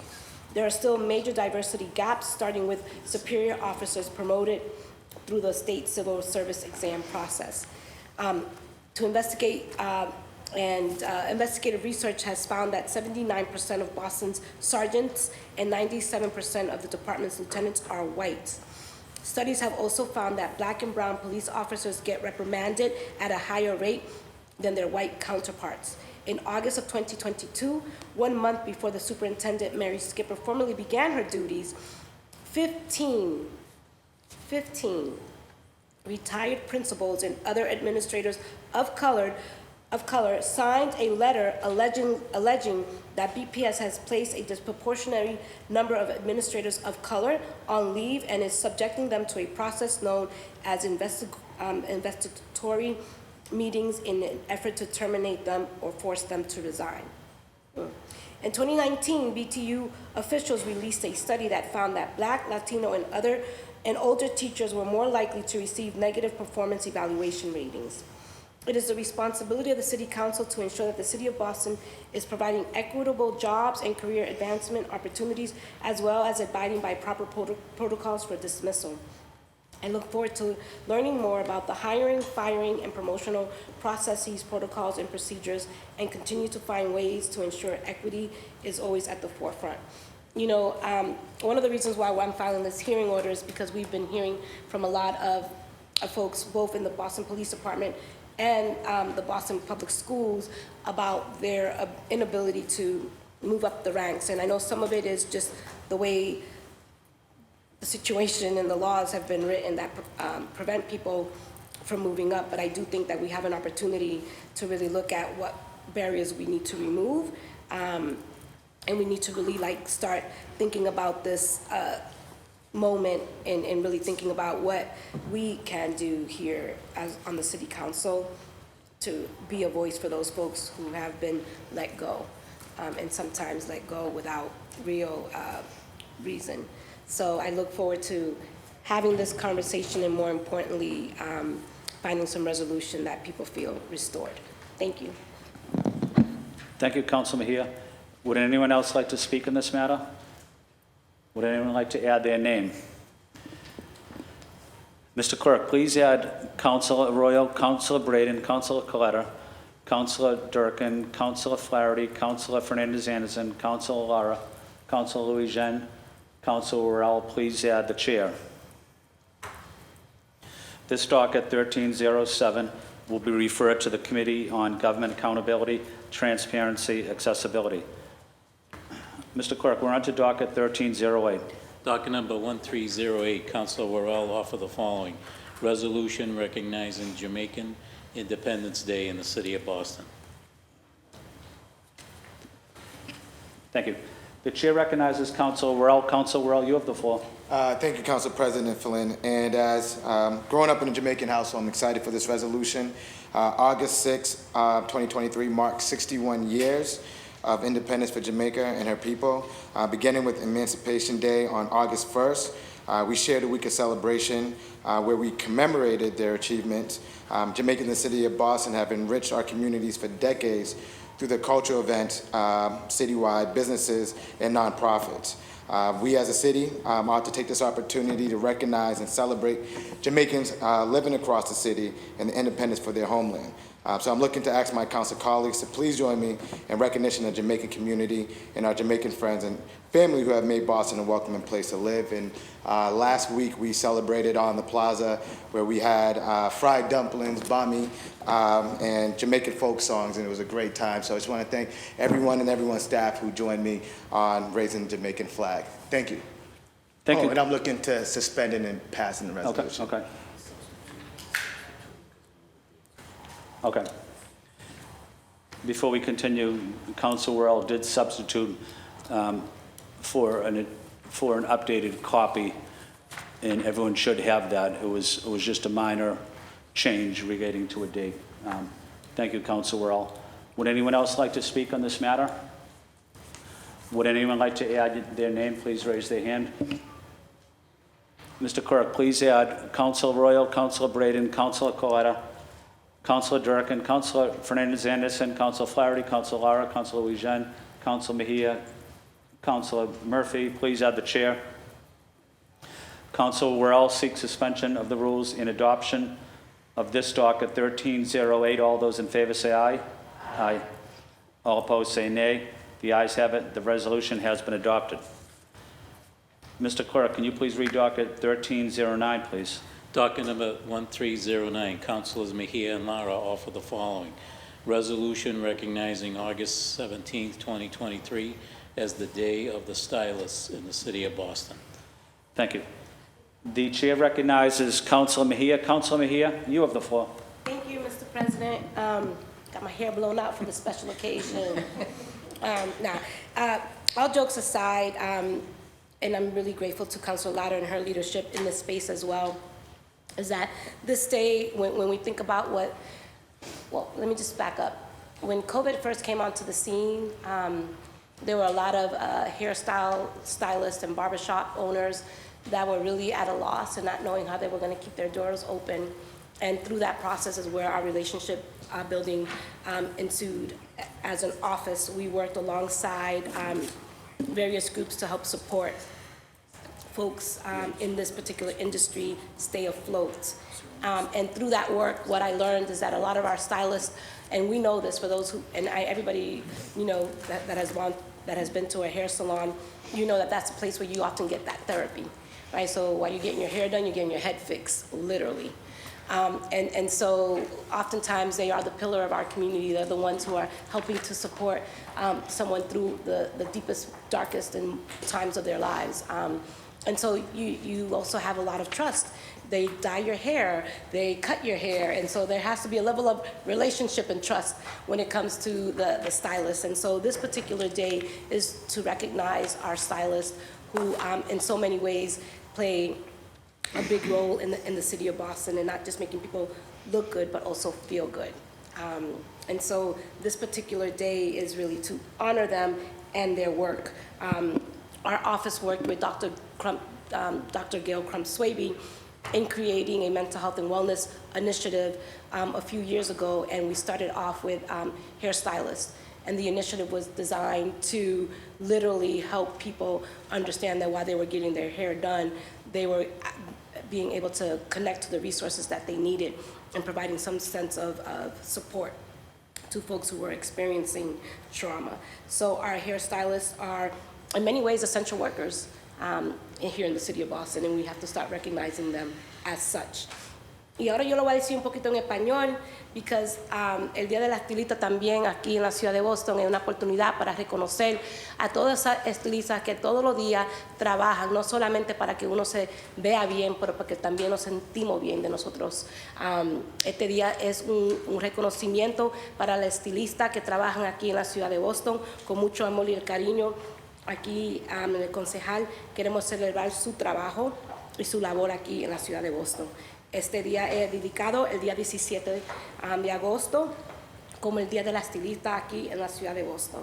So I'm really grateful to my colleague, Councilor Lara, for her partnership in this effort. And I also want to just uplift the fact that our stylists are, fueling our economy. They are running businesses, they are providing employment, and they're creating an opportunity for us to grow. And despite the challenges that they have faced during the COVID pandemic, we recognize that they have taken on a new role and become the center of information for a lot of folks, disseminating crucial health resources to communities that lack access. So for that and all the work that they do, we are declaring August the 17th, 2023 as El Día de la Estilista, the Day of the Stylist here in the city of Boston. Thank you. Thank you, Councilor Mejia. The chair recognizes Councilor Lara. Councilor Lara, you have the floor. Thank you, President Flynn, and thank you to Councilor Mejia. I'm really proud to file this resolution with my colleague on the floor today. I grew up at a hair salon. My aunts have been business owners and stylists for over 30 years now. And in my family, everybody knew what a Saturday at the hair salon meant. It meant that you would get all of your experimental highlights, you could get your nails done, and you were gonna mostly spend time with your family and the people in your community. When I worked at the Boston Public Health Commission and we were looking to ways to disseminate to Black and brown men information about their health and well-being, the first place that we decided to go to was to barbershops and to hair salons, because we knew that that is exactly where we could have a direct contact with the community. Stylists throughout Boston create joy and really add to the vibrancy of our communities through the connections that they make and the services that they provide for our residents. Salons and barbershops have long been information centers, like Councilor Mejia mentioned, and this resolution to me really helps us highlight the role that they play in our city. They support diverse communities, they boost our self-expression and our confidence and all of our personal well-beings. I want to thank again Councilor Mejia for sponsoring this resolution with me, and a big thank you to all of the stylists, particularly all the stylists in my district. Rosana, who is the owner of the Latino hair salon in Eggleston Square, is an incredible community leader. And the first thing that you see when you walk through the door of her hair salon is a wall covered with photos from elected officials, awards that she's received from multiple administrations, and that's because she's not just a stylist, but she's also a community leader. And I have incredible fond memories of getting my hair done at the Latino hair salon right before my 8th grade graduation. So they really do strengthen the fabric of our community, and I'm really excited to, on August 17th, celebrate all that they give to all of our neighborhoods. Thank you. Thank you, Councilor Lara. Would anyone else like to speak in this matter? Would anyone like to add their name? Please raise your hand. Mr. Clerk, please add Councilor Arroyo, Councilor Braden, Councilor Coletta, Councilor Durkin, Councilor Fernandez-Anderson, Councilor Flaherty, Councilor Louis-Jean, Councilor Murphy, Councilor Worrell. Please add the chair. Councilors Mejia and Lara. Seek suspension of the rules and adoption of this docket 1309. All those in favor say aye. All opposed say nay. The The ayes have it. The resolution has been adopted. We're on to docket 1310. Docket number 1310, Councilor Mejia offered the following. Resolution recognizing August 16, 2023 as Dominican Cultural Day in the city of Boston. Thank you, Mr. Clerk. The chair recognizes Councilor Mejia. Councilor Mejia, you have the floor. Thank you, Mr. President. And I think I only have one more after this, so you'll be done with me.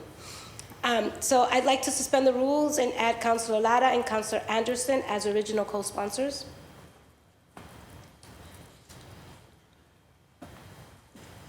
Yeah? Councilor Lara and Councilor Fernandez-Anderson. Yes, please, sir. Both of them are added. The chair recognizes Councilor Mejia. Thank you. I'd like to suspend the rules and ask that my colleagues vote in the affirmative on this resolution recognizing August the 16th as Dominican Cultural Day in the city of Boston and order the Property Management Department to raise the flag of the Dominican Republic on the 3rd flagpole at City Hall Plaza in place of the City of Boston flag on August the 16th. On this day, we celebrate the 160th anniversary of the restoration of independence of the Dominican Republic, and we are reminded of the sacrifices made and the determination exhibited by our Dominican community. The struggles of the past have created a resilient community that continues to contribute significantly to the growth and development of Boston. From sports, go Big Papi, to businesses, politics to education, Dominicans have left an incredible mark on everyday aspect of our city. Dominicans are the second largest Latino population and the largest immigrant population in our city. As a community, we have shown remarkable dedication to preserving and sharing our cultural legacy. Through organizations like Semana Cultural and Festival Dominicano de Boston, this community has steadfastly upheld the values, art, and culture that are the pillars of the Dominican Republic. We recognize and celebrate the rich cultural heritage of the Dominican community that resides with our great city of Boston. As we come together, it is with profound sense of pride and unity that we acknowledge the significant contributions that the Dominican community has made in our city. Today, I stand here with a feeling of with a deep sense of honor in representing my heritage. This resolution is not only recognizing the contributions of the Dominican community, but also reaffirming our commitment to advocating for their rights, needs, and aspirations within the city. I know this is all about Dominican, and I'm here for that, but I also just want to make note that I often talk about the fact when they abducted our ancestors at the first port that they dropped our enslaved loved ones was the island of Quisqueya, which we share with Haiti. And as we continue to celebrate our heritage and we continue to celebrate our roots, we need to also remind ourselves that when we look at the political tension that exists right now, that Dominicans have an opportunity to rise up and be in full support with our Haitian brothers and sisters. And so while I am proud to be a Dominican, I am also taking this opportunity to talk about the importance of us being able to share an island and share what it looks like when we're working in collaboration with each other. So que viva la República Dominicana. Aquí yo estoy bien orgullosa de levantar la bandera el día 16 para representar a la comunidad dominicana. Tengo un orgullo siendo la primera mujer dominicana que representa en el concejal de la ciudad de Boston. Este día, el día 16 de agosto, lo hago con mucho orgullo y honor. Gracias. Thank you, Councilor Mejia. The chair recognizes Councilor Fernandez-Anderson. Councilor Fernandez-Anderson, you have the floor. Thank you, Council President Flynn. Thank you, Councilor Mejia, for adding me to this resolution. I don't know if I mentioned, but my son's dad is Dominican, and I remember coming to the United States and having to learn English, but I couldn't go to school for about 4 or 5 months. I don't know, some documentation issues. And so the Latinos would teach me Spanish, but the neighborhood was split into Puerto Ricans and Dominicans. And so yo dije, vente pa acá, and then Dominicans would be like, no, se dice ven aquí. And I was like, all right, you guys figure it out, and then you teach me the Spanish.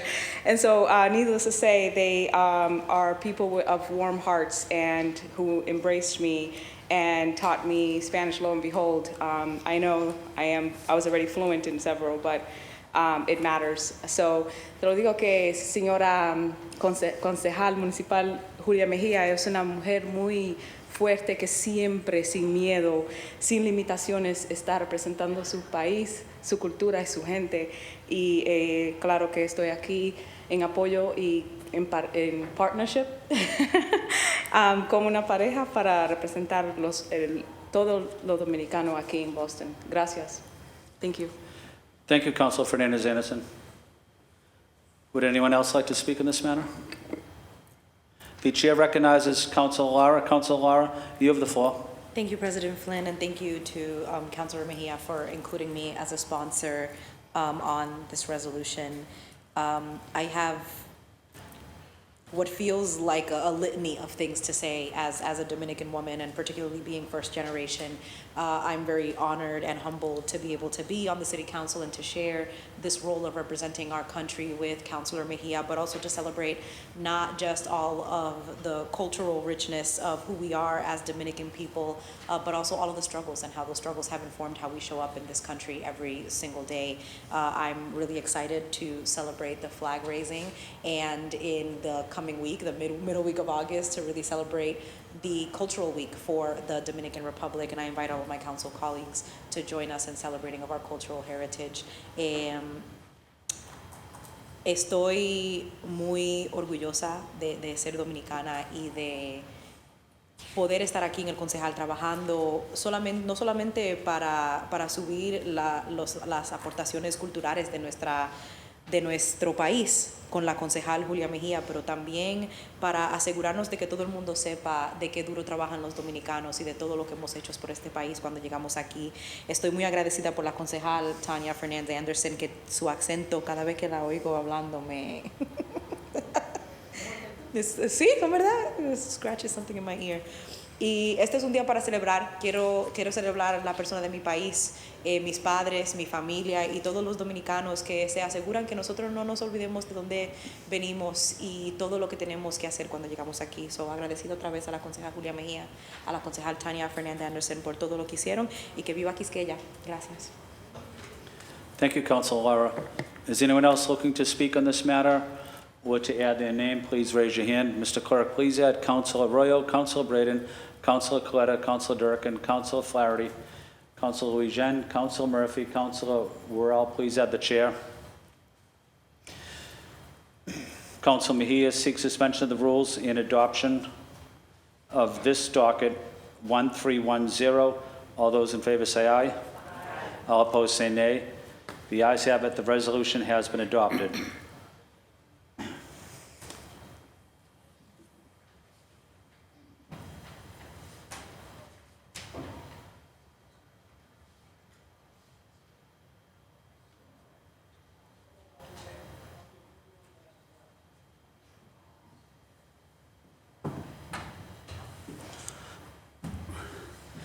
We're on to personnel orders. Mr. Clerk, please read docket 1311. Docket number 1311, Councilor Flynn for Councilor Fernandez The Anderson. chair seeks suspension of the rules and passage of docket 1311. All those in favor say aye. Aye. All opposed say nay. The ayes have it. The docket is passed. Mr. Clerk, please read docket 1312. Docket number 1312, Councilor Flynn for Councilor Mejia. The chair seeks suspension of the rules and passage of docket 1312. All those in favor say aye. Aye. All those opposed say nay. The ayes have it. The docket is passed. Mr. Clerk, please read docket 1313. Docket number 1313, Councilor Flynn for Councilor The Flaherty. chair seeks suspension of the rules and passage of this docket 1313. All those in favor say aye. Aye. All opposed say nay. The ayes have it. This docket is passed. Mr. Clerk, please read docket 1314. Docket number 1314, Councilor Flynn for Councilor Arroyo. Chair seeks suspension of the rules and passage of this docket 1314. All those in favor say aye. Aye. All opposed say nay. The ayes have it. This docket is passed. Mr. Clerk, please read docket 1315. Docket number 1315, Councilor Flynn for Councilor Arroyo. The chair seeks suspension of the rules and passage of this docket 1315. All those in favor say aye. All opposed say nay. This docket is passed.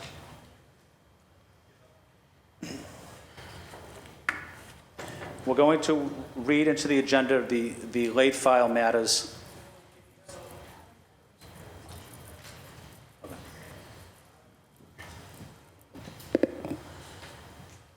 Mr. Clerk, we're going on to late files. There's 14 late file matters.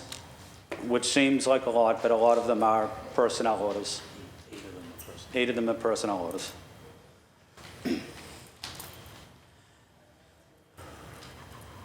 Mr. Clerk, we're going to have to read them into the record and then to vote on them.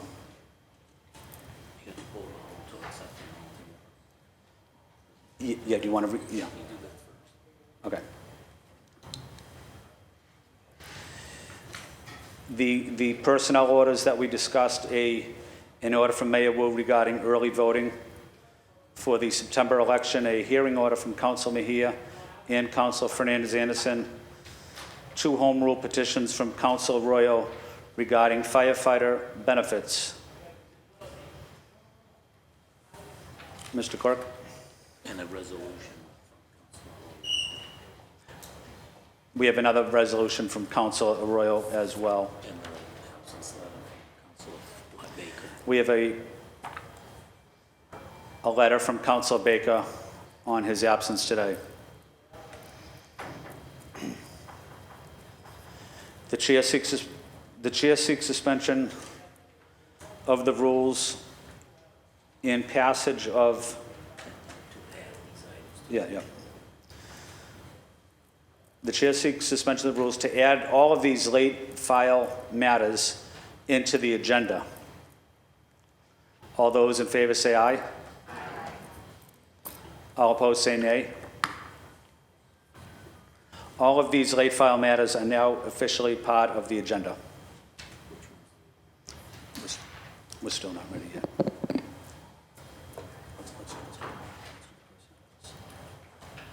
We're going to do the personnel orders.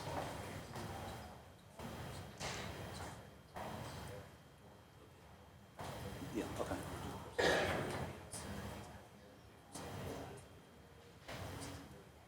Yeah, that's fine.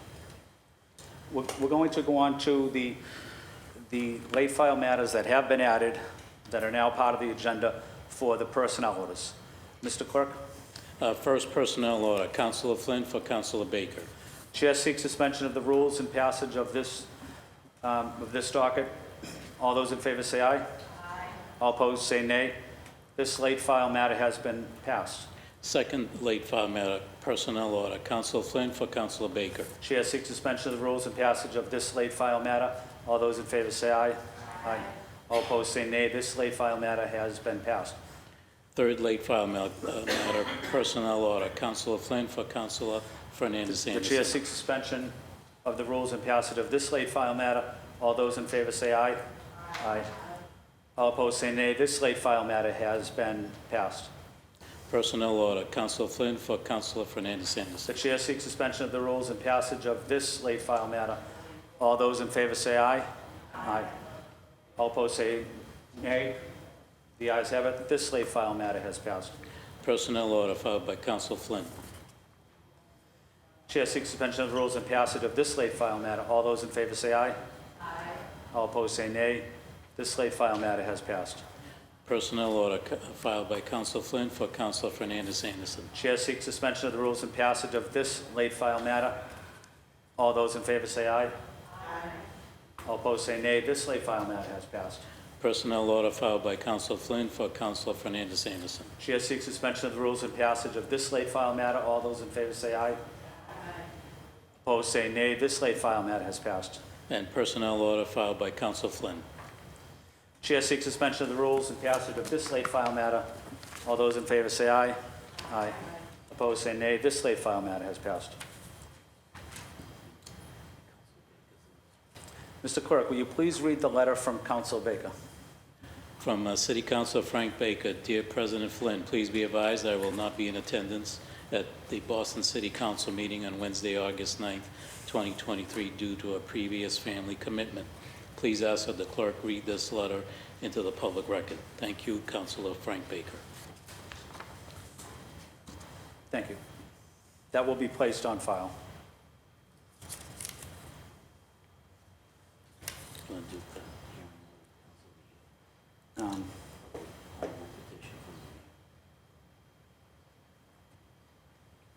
Let's do the home rule petition from the mayor. Mr. Clerk, we're going to do the home rule petition from the mayor. An order authorizing early voting for the September 12, 2023 preliminary election.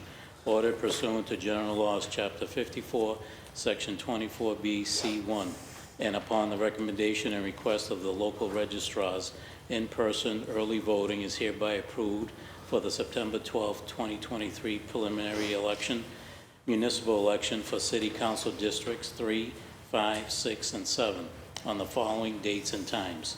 Saturday, September 2nd, 11 a.m. to 7 p.m., 4 neighborhood sites to be determined.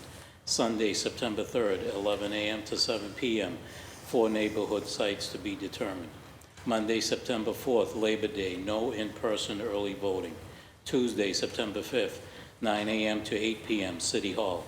12 p.m. to 8 p.m., 2 neighborhood sites to be determined. Wednesday, September 6th, 9 a.m. to 5 p.m., City Hall. Thursday, September 7th, 9 a.m. to 8 p.m., City Hall. 12 p.m. to 8 p.m., 2 neighborhood sites to be determined. And Friday, September 8th, 9 a.m. to 5 p.m., City Hall. Thank you, Mr. Clerk. The chair recognizes Councilor Arroyo. Councilor Arroyo, the chair of the Committee on Government Operations. Thank you, Mr. Chair. I do believe this would be assigned to my committee, and I am asking for its suspension and passage. The matter was sponsored by the administration. The Elections Board of Commissioners has approved in-person early voting for the September 12th preliminary municipal election.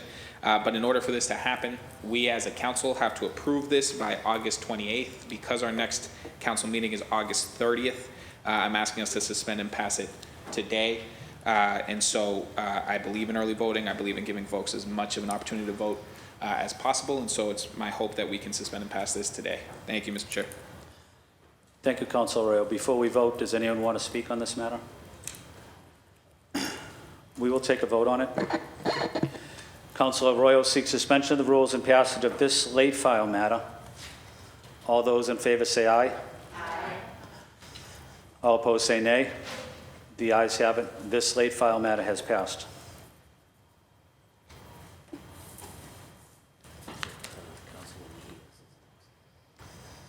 Yeah.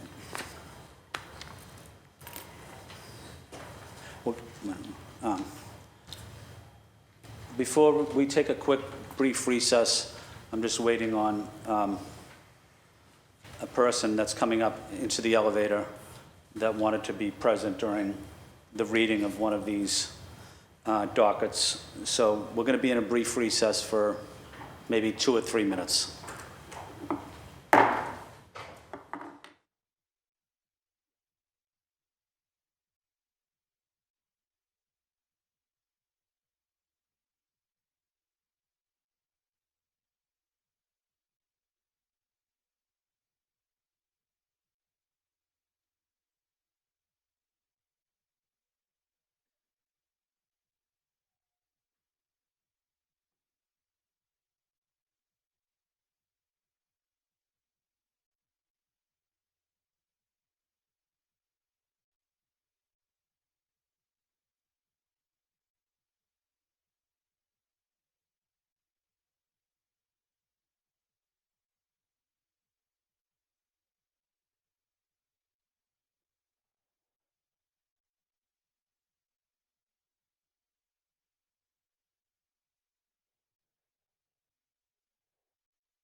Before we begin, we're waiting for a quorum, which is 7. And we do have a quorum.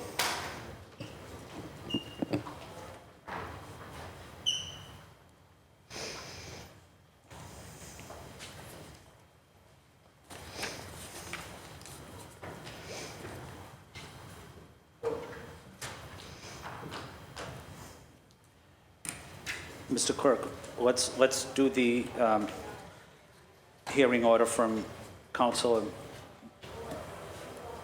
Mejia and Councilor Fernandez Anderson. Offered by Councilor Julia Mejia and Councilor Tanya Fernandez Anderson. Order, excuse me, order for a hearing on the viability, transparency, and community engagement process regarding the proposed plan to move the John D. O'Brien School of Math and Science from Roxbury to West Roxbury. Thank you. The chair recognizes Councilor Mejia. Councilor Mejia, you have the floor. Thank you, Mr. President, and I'd like to thank my co-sponsor, Councilor Anderson, for joining me on this hearing order. So just even before I start, I just want to acknowledge that how I ended up here was, as I always do with most things that I file, is in deep partnership with community. So I had several community members reach out to our office to help us, encourage us to meet the moment. So I'd like to file this hearing order to discuss the viability, transparency, and community engagement process regarding the proposed plan to move the O'Brien School of Math and Science from Roxbury to West Roxbury. Our office has received a lot of calls and emails from community members and stakeholders expressing a lack of clarity and transparency in this proposal. Many have shared concerns on the impact of this relocation will have on the school community and neighborhood. The success of such transition depends on transparency, community engagement, and careful planning. It is our responsibility as the City Council to ensure our community feels heard and that they fully understand the process behind such impactful decisions. Through this hearing, I hope to foster a dialogue, transparency, and collaboration as we work together to determine the best path forward for our students and community.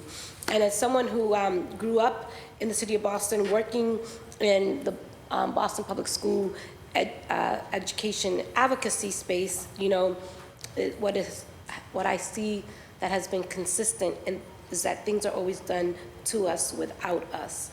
And I feel like this is an example of that. I'm not taking a posture of opposition.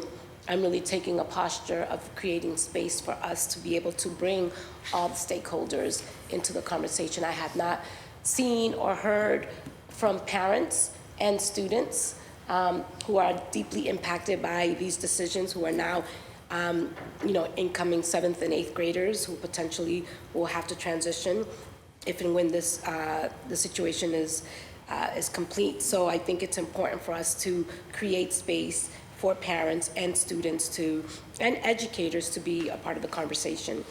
You know, my mantra is that nothing about us without us is for us. And this is one of those opportunities for us to really create space to have all stakeholders involved in the conversation. And I've been asked by the advocates to invite Mayor Wu to participate. I know that in the past, Mayor Walsh had participated in hearings. So this is a call in specifically from the community to invite the mayor to participate in this hearing once it gets scheduled. And we know that she has a busy schedule, so we want to put it out on the record now so she can start clearing her agenda for some time in the near future to show up and be in community with those who have asked us to file this hearing order. So I look forward to having the conversation and, more importantly, building an infrastructure and a blueprint that really resembles what real meaningful community engagement should look like here in the city of Boston. Thank you. Thank you, Councilor Mejia. The chair recognizes Councilor Fernandez Anderson. Councilor Fernandez Anderson, you have the floor. Thank you, Council President Flynn. Thank you, Councilor Mejia, for adding me to this hearing order. As Councilor Mejia has so eloquently elaborated on this issue, a lot of the constituents have been complaining about concerns about transportation, concerns about inclusion, concerns about the transparency of this process thus far. I've spoken in meetings with the administration or folks in the administration who are coordinating this, and the message has been clear that the decision has not been made and that it awaits community input.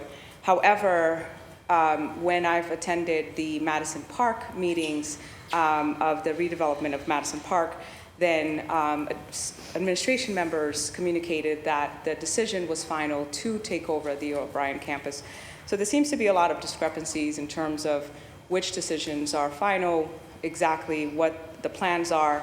Is there another space in Roxbury or in the communities where this school of majority diverse population could actually be closer to their homes? And then it's not just creating transportation for the students to be bused over there, but rather that students, especially high schoolers, should be at least should be included in a sort of ecosystem, out of school time ecosystem. And so what does that look like after school with their employment and in the neighborhood of West Roxbury, in creating a safe and welcoming environment for this diverse body? And then as a proud alumna, I went to the O'Brien and know very well what the campus is like, and I do believe that Madison Park deserves its own building and a beautiful, high-quality facility. So I'm in full support of Madison Park, of course. And then obviously the contention here is, where do we put O'Brien if we're moving it? There's been talks about perhaps moving it closer in the neighborhood in some facilities, which I won't disclose because I'm not sure where that conversation is at the moment. However, I've joined Council Mejia in this hearing order because the process itself has been, or does feel that it's not transparent, and it has been one that people have a feeling that it's a decision imposed on them and they have not been included, although they're being told that their voice matters. So I look forward to this hearing. I hope that our mayor can join, if not, that representation from the administration can attend, and that we can clarify these discrepancies about exactly what is the process. If a decision has been made, say that, be straightforward. And if a decision has not been made, then where are we going with that, and how can the community feel more included in this process? Thank you. Thank you. Thank you, Councilor Fernandez-Anderson. The chair recognizes Councilor Lara. Councilor Lara, you have the floor. Thank you, President Flynn. I just want to say, rise in support of this hearing order, and to let my council colleagues know that I'll definitely be in attendance. When I first got elected to the council, I advocated for funding for a study to look at the viability of rebuilding the West Roxbury Education Complex, because one of the things that I learned from my constituents is that people wanted another option for a high school in their neighborhood that wasn't a private or parochial school.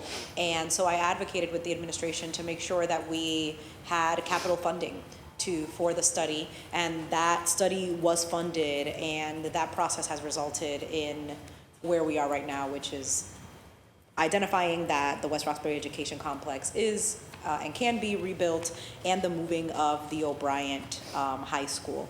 And so I say all of that to say that as somebody who advocated for the return of a public high school to West Roxbury, I share in the concerns of Councilor Mejia, Councilor Anderson, and the members of the community, both about community process, but also about the implementation and what it looks like to have students traveling to West Roxbury from other neighborhoods. I will leave the community conversations and the decisions to both the district councilor and the at-large councilor, and Councilor Mejia as the chair of the education committee. And I take want to share that if the decision is made and that if the John D. O'Brien School is coming to West Roxbury, that I will ensure and work hard with the families and the administration to make sure that that community is a welcoming one for all of those students. With that said, there's a lot that needs to be figured out about transportation, about how students get there, not just the students that are there now, because so many of them will probably have graduated by the time that this happens, but the students that will be attending the John D. O'Brien in the future. So I look forward to having this hearing. I look forward to hearing from the administrations about their plan and working with Councilor Fernandez-Anderson and Councilor Mejia to make sure that this transition is a smooth one for families and communities. Thank you, Councilor Lara. Would anyone else like to speak on this matter? Would anyone like to add their name? Please raise your hand. Mr. Clerk, please add Councilor Arroyo, Councilor Braden, Councilor Coletta, Councilor Durkin, Councilor Lara, Councilor Louis-Jean, Councilor Mejia, Councilor Murphy, Councilor Worrell. This docket will be referred to the Committee on Education. We're on to the final two late files from... Okay. We're on the final three late files. All three are from Councilor Arroyo. Mr. Clerk, why don't you read one of them into the record? First late file filed by City Councilor Ricardo Arroyo. Home rule petition, whereas Boston firefighter Alan Curry, Engine Company 52, was severely injured on March 15, 1981, while on duty at the Franklin Field House. A petition for a special law, an act authorizing the Retirement Board of the City of Boston to grant certain retirement benefits. Thank you. The chair recognizes Councilor Arroyo. Thank you, Mr. Chair. I want to begin by acknowledging and thanking the chair for allowing us some time to have Mr. Curry here with us. I'd like to acknowledge Mr. Curry, who is here behind us today, who is truly, to me, what is special about Boston, truly a hero. And I want to share a little bit about what you have before you today, because it's important to me, and I think it should be important to the city, and I'm certain it'll be important to all of you. Mr. Curry is here from, I believe, born and raised in Roxbury, correct? Born and raised in Roxbury? I was born in Roxbury. Yeah, so born and raised here in Roxbury. Made a decision to serve. Got a full scholarship to Brandeis University, but made a decision to actually serve in the Army during Vietnam, and went to Vietnam and served in the Army, and came back, as many did, with post-traumatic stress disorder. In 1976, Mr. Curry continued to serve and became the first black firefighter to serve at Engine 52 in Dorchester. It was due to the Beecher consent decree. It was not a great time for this city when it came to racial relations, and Mr. Curry was not greeted as warmly as he should have been. Mr. Curry served as a firefighter there until one morning, 2 days before his daughter's 7th birthday, after serving a shift. Mr. Curry went to shower. He had the shower stall furthest from the door, and while he was showering that day, he sensed some burning and believed that perhaps what was happening was simply an irritation to the shampoo, until he actually couldn't withstand that burning anymore and left that shower stall seeking aid. Fully naked, Mr. Curry requested and received an ambulance. What had turned out to have happened was that 2 colleagues had put cleaning acid in the shower stall next door, and what Mr. Curry suffered was described by doctors as, let me just make sure I give you the exact terminology, 2nd-degree internal burns due to that exposure. It also, in 2009, a psychiatrist preparing his presentation for the retirement board noted that it worsened his PTSD his anxiety and his depression, as you would likely imagine. When this happened to Mr. Curry, he was 32 years old. Certainly not 32 years old today. He had only served 5 years with the fire department. He was unable to continue to serve with our fire department. He went forward at the time and received 72 his disability pay, which was, so for folks just very technically, when you receive your disability, it's only 70, I believe it's 72% of your salary, locked in time to the salary as it was then.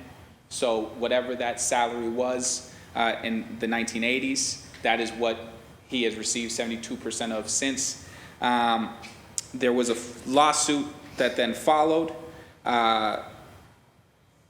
The city agreed that they were causally negligent, and for his troubles, they paid him $10,000, of which, after paying what he owed, Mr. Curry was left with $2,500. These things upset me, and they should upset you. These are the kinds of stories and the kinds of things that remind me why I serve. I think they remind people why they serve.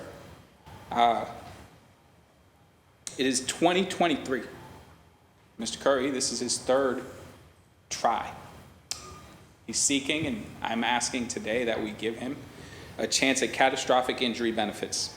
For folks who don't know, that's a step above the 72 disability. What that means is that he would receive 100% of the pay he would have been entitled to had he been a firefighter today, which means that they stepped that up. Mr. Curry has a daughter, I may have mentioned, a daughter who is essentially one of his full-time caretakers. Mr. Curry has suffered a stroke. Mr. Curry has continued to suffer harm due to the lack of justice and to the denial of justice in this matter. The firefighters who participated in putting that acid into that shower stall that day continued to serve on the fire department. And so what I'm seeking today is a suspension and passage in the specific case of Mr. Curry, because in 2009, Councilor Turner and Councilor Yancey advanced this. We did not get it all the way home. It would have to go through the mayor, then through the House, and then through the Senate. So there are more hurdles here, but this is the first step. In 2000, I believe I want to say it's 21, Councilor Campbell presented this, and then that did not move either. We didn't get any of the hearings scheduled, but Mr. Curry went through an entire process, a 2-hour hearing in 2009 before that body. We have access to his medical documents. It is not contested the harms that were caused to Mr. Curry. He served our country with distinction. He served our city with distinction. I would like to present an opportunity here to right a wrong. As a city, we are often facing our history, and it's often asked what is required for us to move beyond that history, and what's required by that is to pay a debt that we owe. And we certainly owe a debt to Mr. Curry for his service, for the harms that he has withstood, and for, frankly, having this city fail him for over 20 plus years, or 30 plus years, as he's fought for the rights that he should have as a person who was catastrophically injured on the job. And so this is overdue. I have another one that I'm not going to seek suspension and passage on, but in the case of Mr. Curry, I'm asking the council to suspend and pass so that we can begin the process of getting this through the House and through the Senate. He has waited too long for justice, and this is an opportunity for all of us to do something just to right a wrong and to put Mr. Curry in the position he should have been a very long time ago. One of the things that I think is important to note is that these benefits go to their survivors as well, their children as well, and there is a lot of income and ability to provide for his family that Mr. Curry was not able to do in that frame of time from the age of 32 on.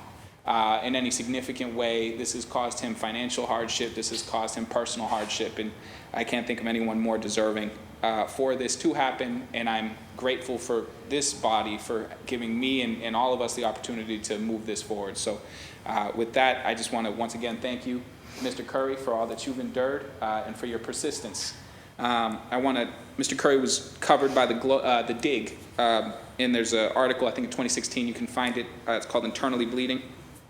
But I want to just read one quote here that is important, I think, to just sort of say what this is.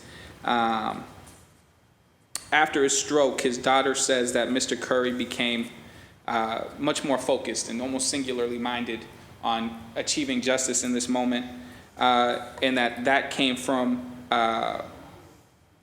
his father, her grandfather, that he said that he should always strive to do what's right, to strive for justice in this case. I'd like to move us in the direction of providing that to him today, and I thank him for his persistence, because it's that persistence that makes it possible for all of us here to serve, for all of the barriers that we have broken, for all the barriers that he has broken. They would not be possible without that persistence and that reliance on the arc of justice, the arc of the world bending towards justice, and I'd like to make sure that we provide that to him today. So I thank the Council President for giving us time for him to be here for this. I would like to note that he took the red line here, and I'm just grateful that the red line didn't catch on fire or have any problems, so that he could be here with us today. But he has withstood a lot to be here with us today, and I would like to take this moment to thank him and to also ask for suspension and passage. Thank you, Mr. President. Thank you, Council Arroyo.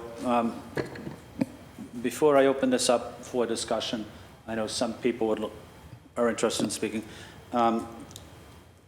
Council Arroyo, would you consider, since most of the councilors here, I would imagine, are not familiar with the case or the documentation, or that it's highly unusual for us to vote on this without having a hearing, would you consider having this so our councilors can do their due diligence and review the documents?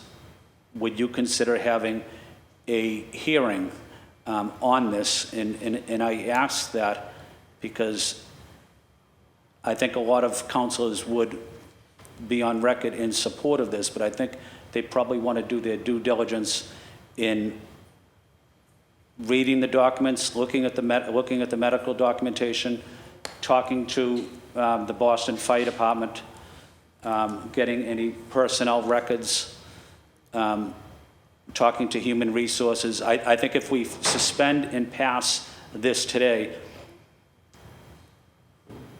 then it would be up to Mayor Wu's team to thoroughly review and investigate, to do their due diligence before the mayor signs or takes action on it. But the mayor's team would need to do their due diligence of reviewing these documents thoroughly, I would think, before they would take any action. But instead of putting that on the mayor's team to do, wouldn't it be appropriate for the city council to do our due diligence? So if we do approve it, it's a signal to the mayor as well that we did do our due diligence. We took this very seriously because it's a serious matter. I want to ask that question to Councilor Arroyo. Yeah, I'm happy to answer it. All right, perfect. Mr. Curry, in the 1980s, after this happened, had to present all of those medical documents. They're not in question, his disability. He already received 72% disability through the retirement board. He's already submitted those documents. They're publicly available, I believe, at the retirement board. But further, in 2009, Mr. Curry came forward and did a 2-hour hearing that we still have the recording of, and we have those medical documents as well. I'm happy to provide, in partnership with the family, all of the documents that the mayor may need when it comes to her desk to sign this. But Mr. Curry has suffered a stroke. Mr. Curry, I am told by his daughter, is dealing with some of the harms of Alzheimer's. This is not a situation where I would like to delay, even if it's a small delay. I think the reality is the hurdle for this is going to be the House and the Senate in getting this done. We've gotten it done in the case of Leroy Rodriguez. We've gotten line of duty death benefits that actually was passed by this body and taken all the way through, and I intend to do the same here. I will just note, I have talked to Sam Dillon from Local 718. I spoke to him last night, actually, and he let me know that he was thankful that we were moving this forward. I don't believe that there's anybody who's actually going to deny here or to question the injuries to Mr. Curry, or that he is deserving of these things, and I'm certainly not implying that this question in any way intimates that. It is normal practice for anybody who's watching this to hold a hearing prior to a vote. In this case, where Mr. Curry has already gone through this process in the past, I believe it's okay for us to move forward on this today, considering the urgency beyond just his medical condition now, the passage of time that we have seen here, and the severity of what has happened to Mr. Curry. I think it makes sense in this particular case to move forward with a suspension and passage. I have a second one that I'm not asking for a suspension and passage on, that will go through a hearing, simply because it's the first time that it has ever been before this body. I recognize that there are different members of this body, but those documents exist here with this body. And so I am going to seek a suspension and passage today for Mr. Curry, because I believe his case is an exceptional case and deserving of that, and I would ask for that vote today. Thank you, Mr. Chair. Thank you, Councilor Arroyo. Since Councilor Arroyo is going to go forward with the suspension and pass, I think every councilor here that should have at least the opportunity to weigh in. I would highly recommend, Councilor Arroyo, that we don't go forward today. That on behalf of my colleagues, I think they deserve the opportunity to review records and to examine the documents. It's also about setting a precedent that we can pass these without really reviewing the documentation, the medical documentation. It may or it may not set up a precedent that we're not taking our job as seriously as we can. I do recognize that it's not a good position to be in, but I do think we owe it to do our due diligence and review the records. I'm gonna ask my council colleagues to weigh in if they want to. I think Councilor Lara is next. Councilor Lara. I think Councilor, did you first? Okay. Thank you, President Flynn. And thank you to Mr. Curry for being here and for being so steadfast in your commitment to right this wrong. I don't have a lot to say. I think that what we are looking at here in front of us is a grave miscarriage of justice. And I want to thank Councilor Arroyo for giving us the opportunity to correct it today. I am hearing the requests that are coming from President Flynn, but I do believe that we have a unique opportunity here today to really correct a wrong on behalf of Mr. Curry and for him and his family. And I also want to extend my apologies on behalf of this body to you, Mr. Curry, and to your family, because I think it's necessary. I plan on voting in favor of this today, of suspending and passing this today. I don't think that it sets a precedent. I think that every counselor who is here today can feel the gravity of this issue, and I look forward to working with Councilor Arroyo's office and our colleagues over at the State House to make sure that we see this through to the end. So thank you again, and I will be voting in support. Thank you. Councilor Arroyo, at the last time we had this vote at the City Council, what was the vote at the council? So in 2010. I'm sorry. Yep. So in 2010, after that 2-hour hearing, it was tabled. Councilor Yancey and Councilor Turner requested a vote. Vote was not held. Obviously, that's up to the discretion of our committee chairs, and neither Yancey nor Turner were the chairs at the time. But there was a 2-hour hearing held on this, and I also just want to note, this isn't precedent setting. This same body voted for the exact same thing that we're doing now for Elaine McPatrick. Yep, Elaine McPatrick, a EMS driver. We've done this. No hearings were held for her. We passed this. I think the reality, and passed unanimously, may I add, I think the reality of this issue where the injuries were intentionally caused, there wasn't an accident that cleaning acid was put into that shower stall. The fact that the harm was so acute that, I'll just read you here, 2 years after, a psychiatrist treating Curry noted in a letter to the city that he suffered from, and I'm quoting now, recurrent intrusive memories of the trauma and consequent incapacitating anxiety that prevented him from working. That's a quote from a psychiatrist 2 years after. He has this from, because he served our country as a veteran, from the VA. My medical opinion, this is another quote, my medical opinion is that Mr. Curry's PTSD was severely exacerbated by the abusive treatment he received at the hands of his fellow firefighters. Reads a memo from the United States Department of Veteran Affairs dated September 18th, 2009. These are all documents that have been presented in the past on behalf of Mr. Curry, and I would present that this is a very different council than 2009. This is not precedent setting. This is not the first time that we would vote on even this particular thing for an individual. We did it in the case of Elaine from EMS, and I thought she was deserving of it as well. For folks who don't know that case, she was stabbed by someone while she was performing her duties.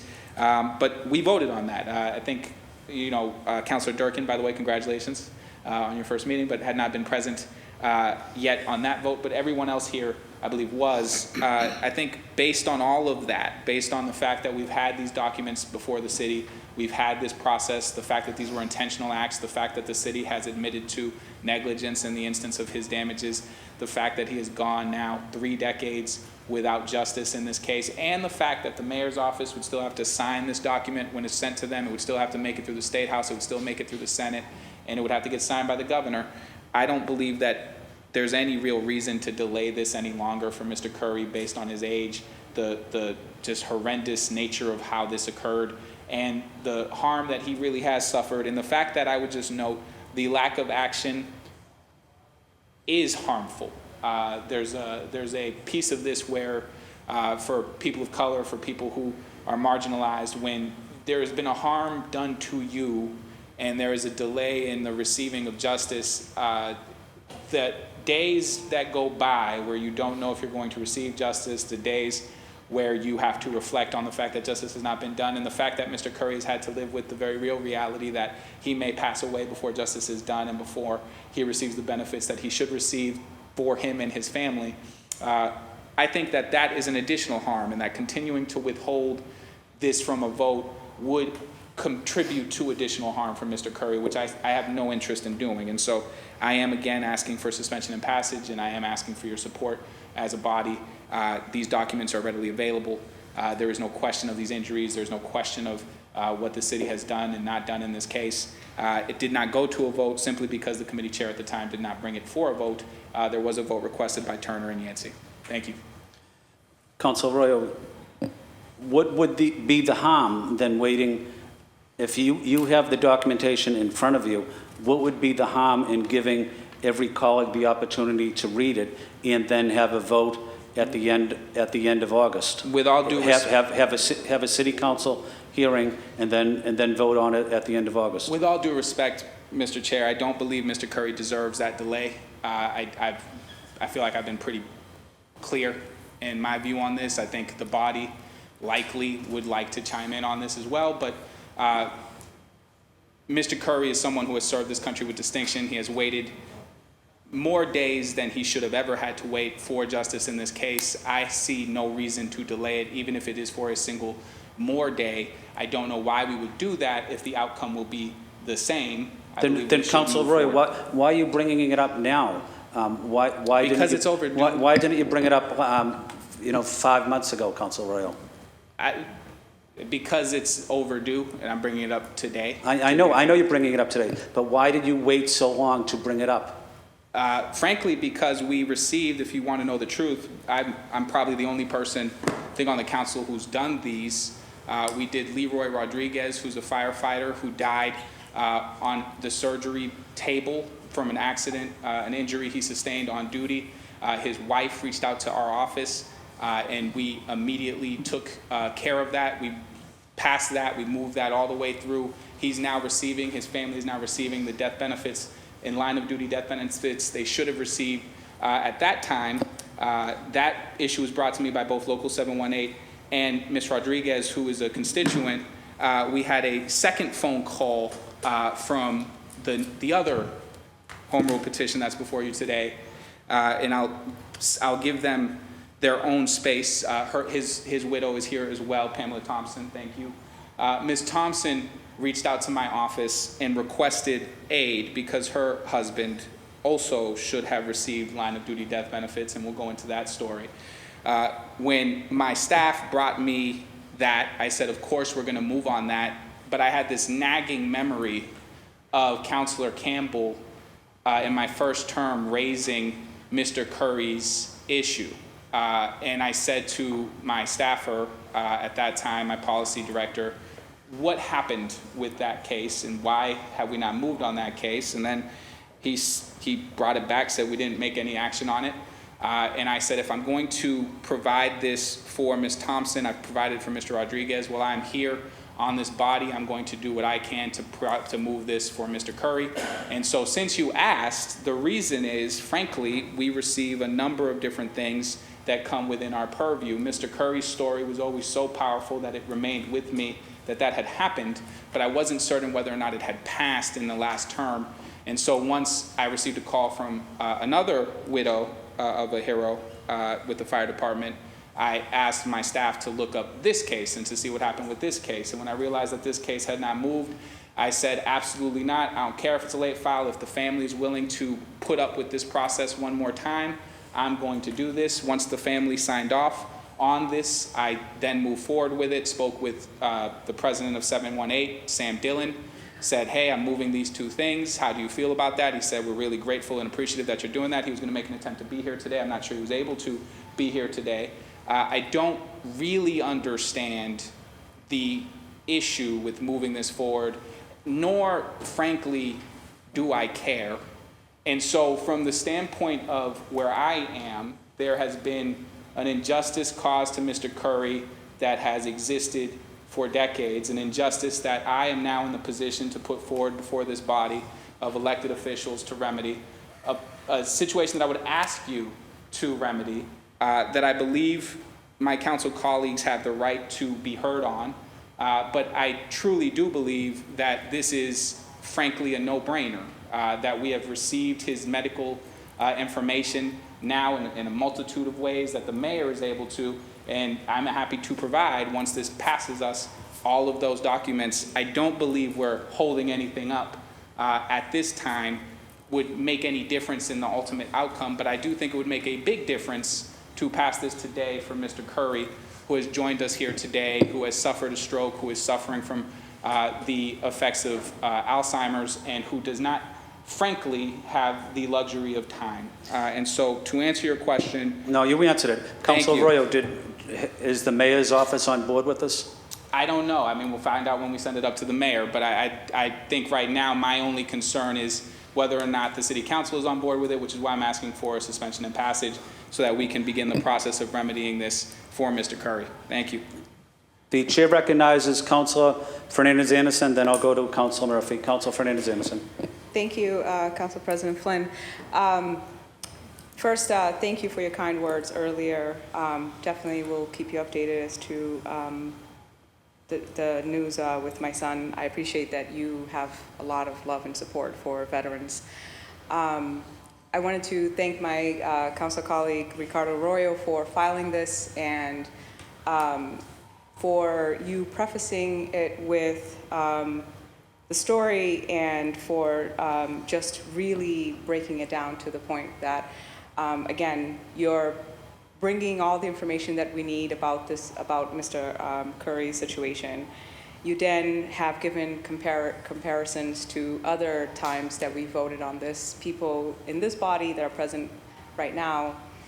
And you then continue every time you are questioned As a Latino man on this body, you then continue to show grace and you stand up irrespective of how emotional this can be, and you hold your tone together and explain yourself over and over and over again when questioned with red tapes and red flags and bureaucracies, which honestly, frankly, I guess I'm wondering what's the point? If Councilor Arroyo has already presented sufficient comparisons that this is no different than other cases or other situations that has been filed and we voted on, then isn't this the process? Doesn't it go to the administration and then the mayor decides?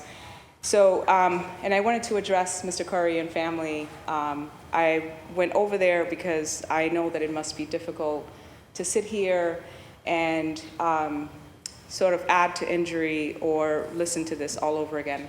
Oftentimes, we stand here and even on a campaign side, we stand on our soapboxes, we talk about racial justice and equity and how are we going to, repair the historic racial harms. Here you are with all of your pain and all of your experiences and humility.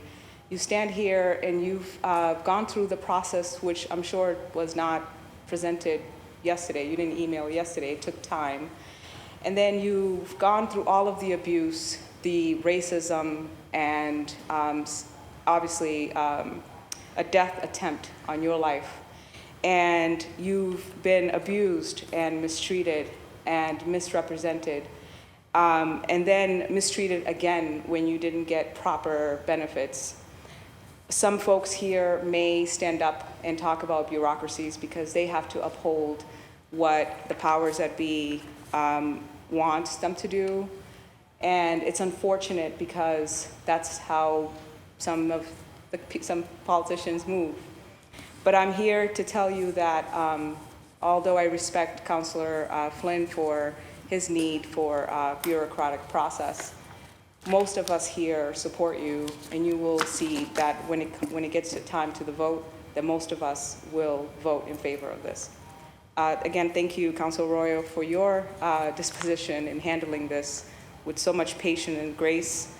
And of course, please add my name, and I will be voting in support of this. Thank you. Thank you, Councilor Fernandez-Anderson. Before I go to Councilor Murphy, the only reason, Councilor Fernandez-Anderson, I was asking questions to Councilor Arroyo is knowing that we weren't going to have a hearing. And so there's important questions that I wanted to get answered. I think my colleagues expect me to ask difficult questions so that they can get answers. I think everyone here that is sitting down is asking the same question. Why can't we wait 2 weeks, or can we at least read the documentation that Councilor Arroyo has? We wouldn't be doing our job if we didn't ask those simple, routine questions, knowing that Councilor Arroyo wasn't going to have a hearing. That's why I wanted to do my due diligence and ask questions that my councilors would normally ask in a public hearing. And it's nothing about Mr. Curry, and he's an American hero, but we also want to make sure that my colleagues have the opportunity to look at the evidence and look at the reports and read it for themselves. I think that's a simple, very simple request that's been denied to our body. Let me go to Council. Point of information. Let me go to Councilor Murphy. Councilor Murphy, you have the floor. Okay, point of order for Councilor Fernandez-Anderson. Thank you, Council President Flynn. I guess the two questions for me is, have you asked all the questions that you wanted to ask? The second is, can we allow the body to speak for themselves? And then if they have questions as well. Thank you. Thank you, Councilor Fernandez-Anderson. The chair recognizes Councilor Murphy. Thank you. And thank you, Councilor Arroyo, for bringing this forward. And more importantly, I'm sorry for your pain, your family, and it's the least we can do. but because I do want to, just for people at home to also understand also, this was a late file, so it is the first time I'm reading it here after the meeting started. So I do have one question, which I'm sorry you have to listen to these questions, but I just want to make sure. So if I could ask a question to Councilor Royo about Section 2. I'm hoping it's true, but I'm just making sure that the increase to 100%, which would be what he deserved back then, which would be the permanently injured rate, is that going to be retroactive pay also, or would it just start from the date if they approved it or not? The chair recognizes Councilor Royo. Councilor Royo, you have the floor. Thank you. It is retroactive. Awesome. All right, thank you. I Thank you. appreciate that, and I'm glad to hear that. Thank you. The chair recognizes Councilor Coletta. Councilor Coletta, you have the floor. Thank you, Council President Flynn. I knew that this looked pretty familiar, this docket, and I was scrolling through my drive and my notes, and back in 2021, I did find a special law regarding Terry Cotton. It was a home rule petition filed on February 24th, 2021, passed in the council February 24th, 2021, with 11 yeas, 2 nays, approved by the mayor March 1st, 2021. It has, if it's not the exact same language, it's very similar. And so if we're talking about precedent and all of that, I think that that's a compelling argument for me. However, finding this and seeing this and understanding that for that particular case, you know, there were, I think it was grouped with other disability pension special laws. And I do remember, if we're trying to get down to the facts and everything that surrounds this case, I do remember that the hearings were slightly uncomfortable because it was left up to the council to quantify both the physical and emotional damage. And it really wasn't our place to ask those sort of questions. I think the matter before us and the ask of Councilor Arroyo is appropriate. And for those reasons, I will be voting to pass it. I think I agree with Councilor Coletta. This isn't the place to be having a debate on this subject. The place to have the debate is in a hearing. The chair recognizes Councilor Mejia. Councilor Mejia, you have the floor. Thank you, Mr. President. So just because, you know, COVID feels like everybody has brain fog. So I'm just curious if Councilor Arroyo can tell me the case with the EMS situation. Who was the presiding president of the council then? The chair recognizes Councilor Royal. Thank you. So it was Lainey Gallagher, and I want to be clear to Ms. Gallagher and her family, I fully believe she should have received, that's why I voted in the affirmative for that. She did not have a hearing. She had suffered, if it's the person who I believe 100% this is, she had suffered stab wounds from someone as an EMS serving in duty, and that passed last year under Councilor Flynn's presidency. This term, we don't have, because Councilor Bach is not with us today. It's not the exact same council, but it was last year. Thank you. The chair recognizes Councilor Lara. Councilor Lara, you have the floor. I'm not done. Okay, Councilor Mejia, you have the floor. There's a line of questioning here, President Flynn. I am not done yet. Okay, so I'm just curious, you know, because there is this notion and this perceived notion that the council is always in conflict and it makes for great television. And we already know what we're talking about. And I guess this is one of those moments that, again, are really seeming to divide the council. But I want to stand here and for the record, just note that this is not about tug of war or choosing sides, but it's really about standing in what is right. And so having grown up here in the city of Boston, I know how difficult it is, and it has been for people of color, just to even show up. And whenever it comes to things that are racially charged, there's always a sense of divide. And I think that if we're really serious about meeting this moment, and we're really serious about repairing the harm, and we're really serious about showing up in ways that the entire city is looking for us to do, is to really meeting moments and reconciling with our past, is that we have done you wrong, decade after decade after decade. And the fact that it was 2 black counselors that were fighting on your behalf. And here we have a body that is a little bit more reflective of the city, we have an opportunity to repair that harm. And I want to go on the record to say that our job is to, yes, we have to abide by the rules and protocols and procedures, and we also need to lead with compassion and a sense of morals and values. And this is an opportunity for us to utilize that compass to recognize that we can't make you wait anymore. So because of that, I just want to rise to say that I will be supporting Councilor Arroyo in this and voting in the affirmative. And I hope that you feel this is restorative justice for you and your family. The chair recognizes Councilor Lara. Councilor Lara, you have the floor.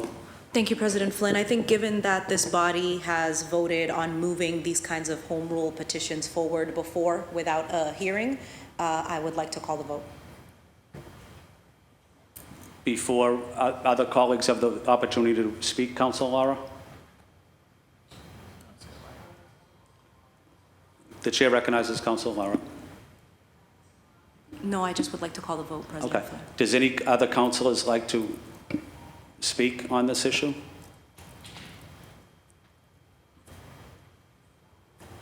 Mr. Clerk, can we do a roll call vote? Roll call vote on the home rule petition for Boston firefighter Alan Curry. Councilor Arroyo. Yes. Councilor Arroyo, yes. Councilor Baker. Councilor Braden. Yes. Councilor Braden, yes. Councilor Coletta. Yes. Councilor Coletta, yes. Councilor Durkin. Councilor Durkin, yes. Councilor Fernandez Anderson. Yes. Councilor Fernandez Anderson, yes. Councilor Flaherty. Councilor Flynn. No. Councilor Flynn, no. Councilor Lara. Yes. Councilor Lara, yes. Councilor Lujan. Yes. Councilor Lujan, yes. Councilor Mejia. Yes. Councilor Mejia, yes. Councilor Murphy. Yes. Councilor Murphy, yes. Councilor Worrell. Yes. Councilor Worrell, yes. 10 in the affirmative and 1 in the negative.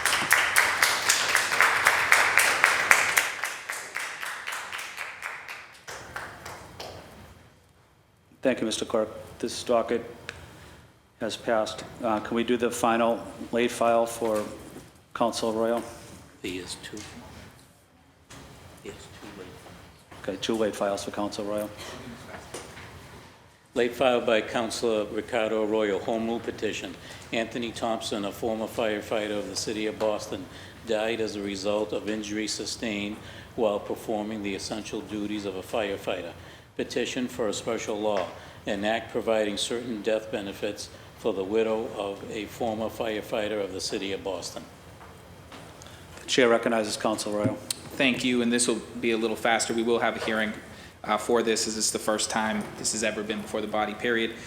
I want to begin by just noting that Ms. Pamela Thompson is here with us today, and I thank her for taking the time and for advocating for her and her family for what is another, frankly, confusing why it has not already happened. And often, as a council body, it's our job to fix when bureaucracy messes things up. But Mr. Thompson served 35 years as a firefighter.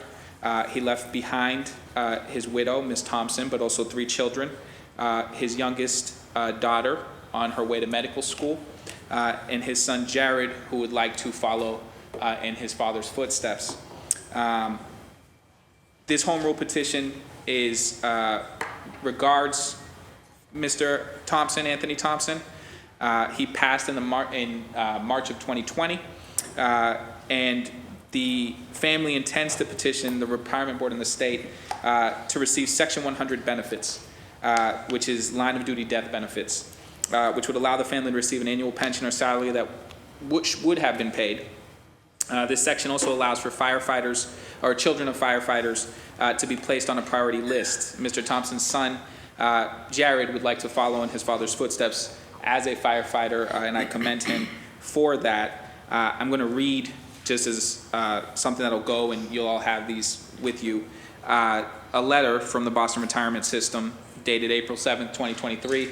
I'm quoting from this letter signed by Michael Collins, the supervisor of the Disability and Survivor Benefits Unit, and it says, and this is the quote, "It was the findings of an independent medical examiner, the Boston Retirement Board, and the Public Employee Retirement Administration Commission that firefighter Anthony Thompson's death was the natural and proximate result of the personal injury sustained or hazard undergone while in the performance of his duties as a Boston firefighter.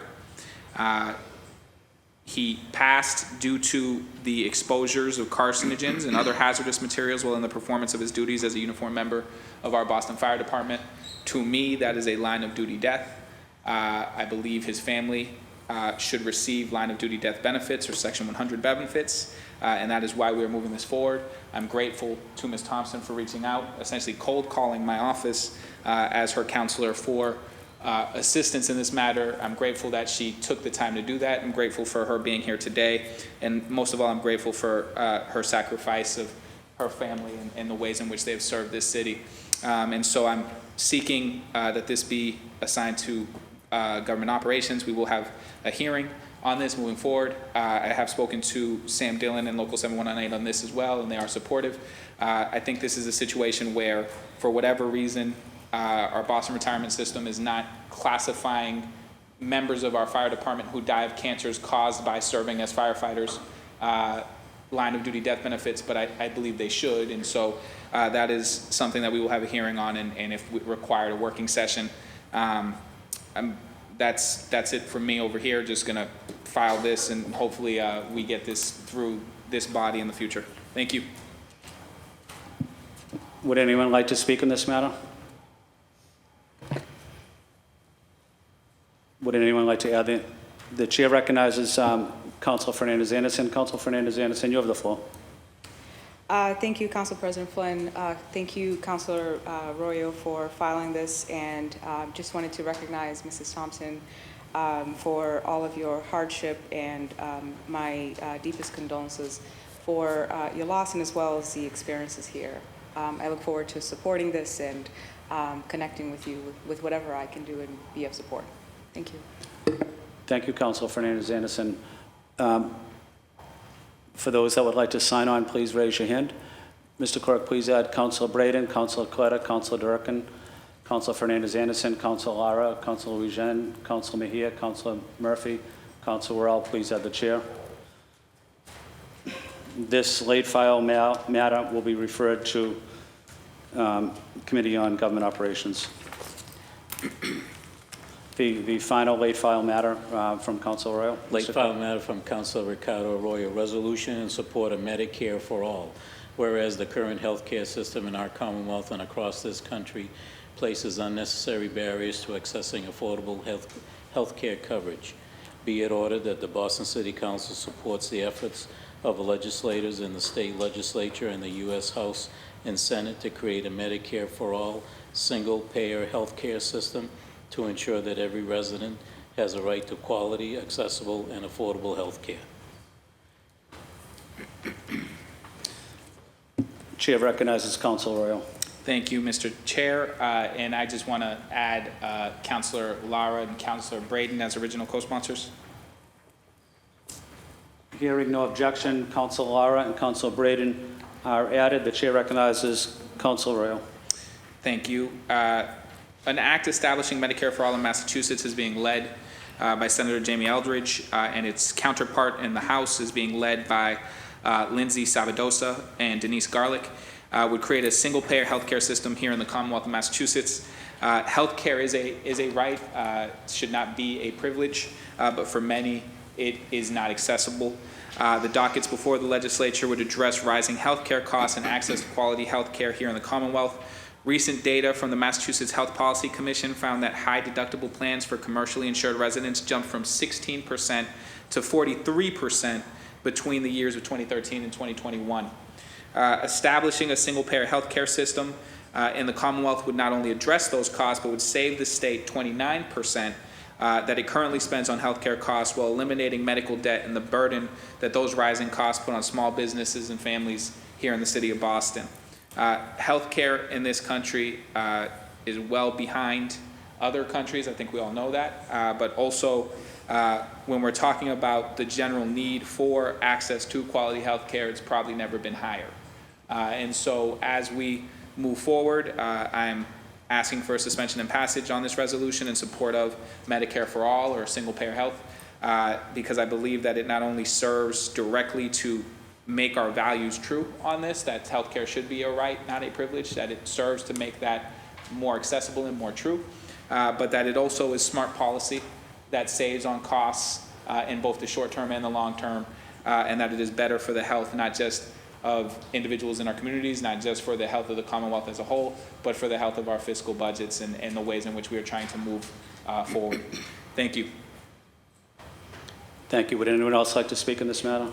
The chair recognizes Councilor Lara. Councilor Lara, you have the floor. Thank you, President Flynn. I'm happy to stand with Councilor Arroyo and Councilor Braden in support of this resolution for Medicare for All here in Massachusetts. It's really no secret that the American for-profit healthcare system does not work. It treats our patients and members of insurance companies are really there to extract the maximum profit. And this is a system that is cruel, and it forces folks to ration things like life-saving medication. This system is the same one that has fueled the opioid epidemic and monetized addiction. It is my belief that nobody should profit off of another's health condition, and I'm an anti-capitalist because I see what the profit principle does to basic needs for our constituents and all of the residents of the state of Massachusetts. Medicare for All is cost-effective, life-saving policy that's going to guarantee high-quality, low-cost care to everyone. Patients are going to receive care that's based on their doctor's recommendation and not what their insurer will pay or what big pharma is pushing as the actual cost. At any time that a private insurer is involved in healthcare, it adds unnecessary cost into the system. And that's something that's by design, and it's unavoidable when we're looking at a for-profit system, which is why I believe that we need to remove healthcare from the money-making system. Single-payer healthcare works, and I'm proud to support it here in the Commonwealth, and I plan on making sure that we're being vocal supporters of it as the State House as this moves through. Thank you. Thank you, Councilor Lara. The chair recognizes Councilor Braden. Councilor Braden, you have the floor. Thank you, Mr. President, and thank you, Councillor Arroyo, for adding me as a co-sponsor. I spent my entire adult life working in healthcare until I got this gig, so I'm very familiar with healthcare on two continents. I served in the National Health Service in Britain for all the years up, what was it, 14 years before I came to the United States. In that system, it's a nationalised healthcare system. You get a number when you're born, and it's the same number when you die, and you get healthcare in the intervening time, free at the point of delivery. And I know there's some criticism of the British system. It's been systematically defunded by Conservative governments over many decades, so it is in need of support, but that's a whole other issue. I want to stand today in support of a single-payer healthcare system that would help address the incredible administrative spending imbalance in the system that we have. Administrative spending in the United States counts for 15 to 30% of the healthcare spending. And we spend more in the United States on administrative healthcare administration than comparable countries. At least half of those administrative costs are wasteful. And in a single-payer system similar to the Canadian system, if we had it, it would help reduce those administrative costs without impacting the quality of care. In fact, it would improve the quality of care. It would free up resources to deliver more health care across all age groups. The resources would be focused on direct patient care at a time of increasing need, with an ageing population and increasing challenges in the public health care, in the public health space. As we found out recently in the pandemic, there's huge inequities in our system, and having a single-payer system would help address those inequities. It would also provide some predictability in terms of cost for our small businesses and all those who have to shoulder the burden of paying for health insurance. And I'm wholeheartedly in support of this resolution. Thank you. Thank you, Councilor Braden. Would anyone else like to speak in this matter? Would anyone like to add their name? Mr. Clerk, can you please add Councilor Braden, Councilor Coletta, Councilor Durkin, Councilor Fernandez Anderson, Councilor Louisiane, Councilor Mejia, Councilor Murphy, Councilor Worrell.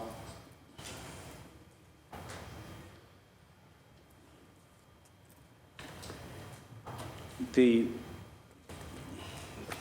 sponsor is seeking suspension of the rules and passage of this docket. All those in favor say aye. Aye. All opposed say nay. This docket is passed.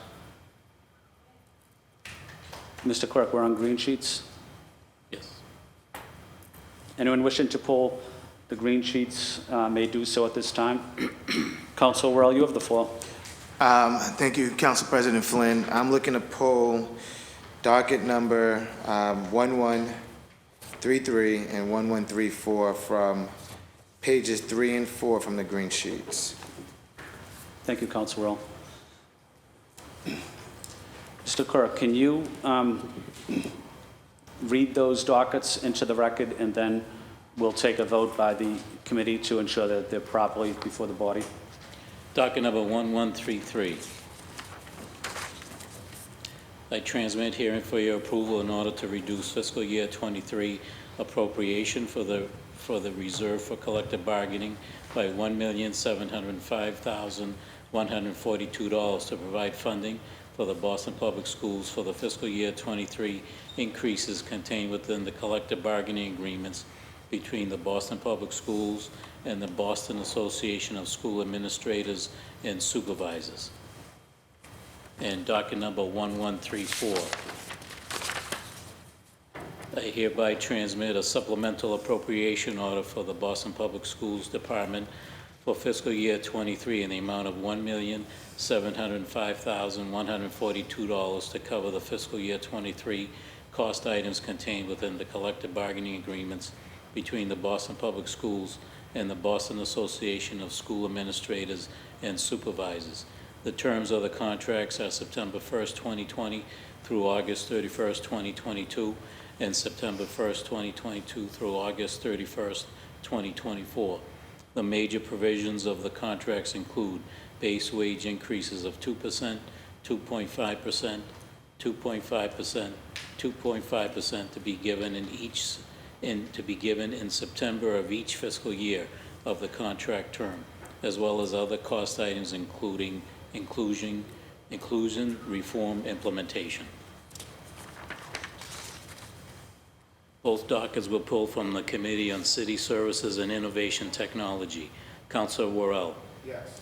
Councilor Murphy. Yes. Councilor Baker and Councilor Fernandez Anderson. Yes. Thank you. These dockets are properly before the body.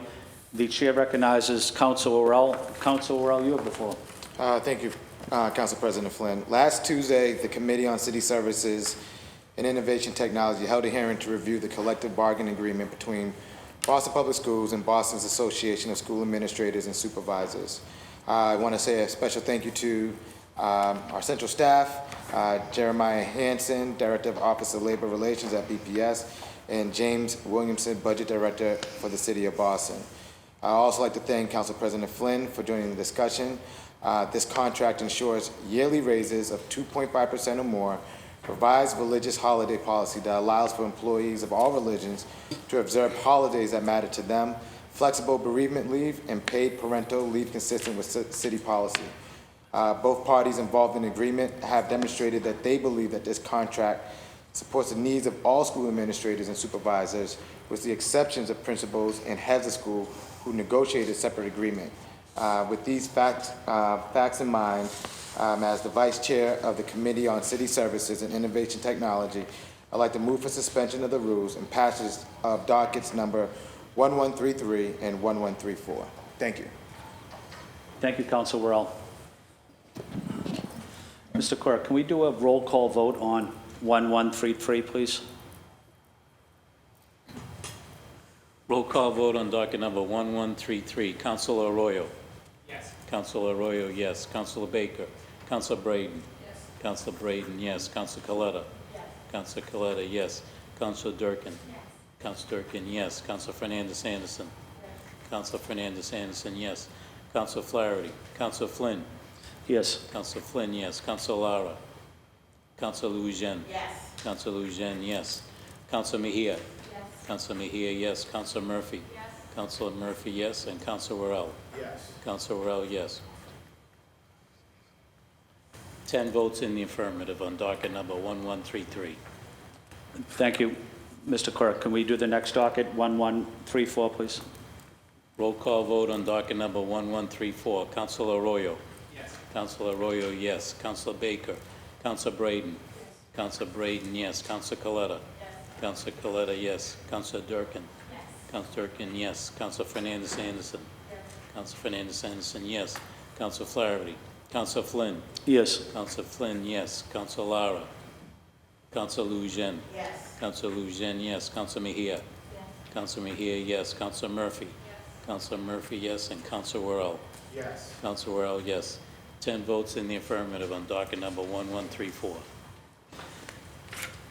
Thank you, Mr. Clerk, and I want to say thank you to Council Worrell for conducting that important hearing, and do want to encourage my colleagues to attend as many hearings as you possibly can. Disappointing that no one showed up for the recent hearing.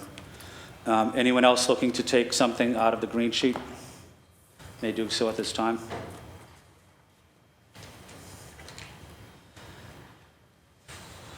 We're on to the consent agenda. We have 2 items. Okay. I've been informed by the clerk that there is 2 addition items to the consent agenda. The chair moves for the adoption of the consent agenda as presented. All those in favor say aye. Aye. Thank you. The consent agenda has been adopted. We're on to memorials.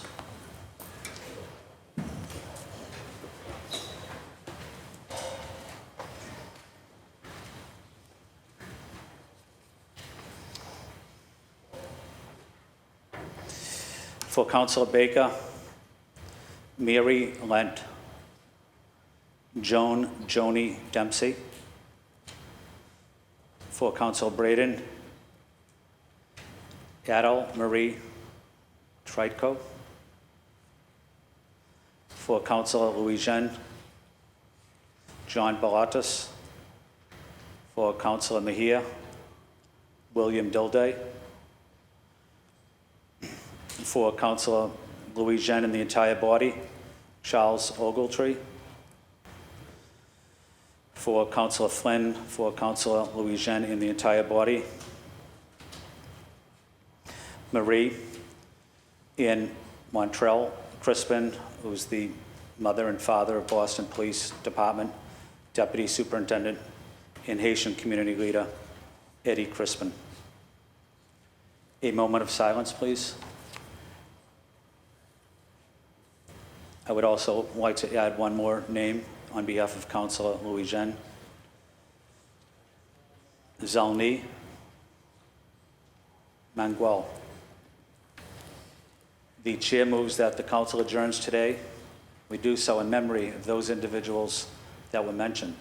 We are now scheduled to meet again in this chamber on Wednesday, August 30th at 12 noon. Before we adjourn,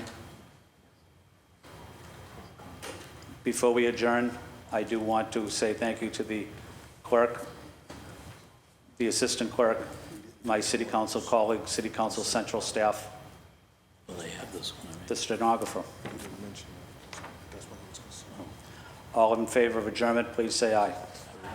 The council is adjourned.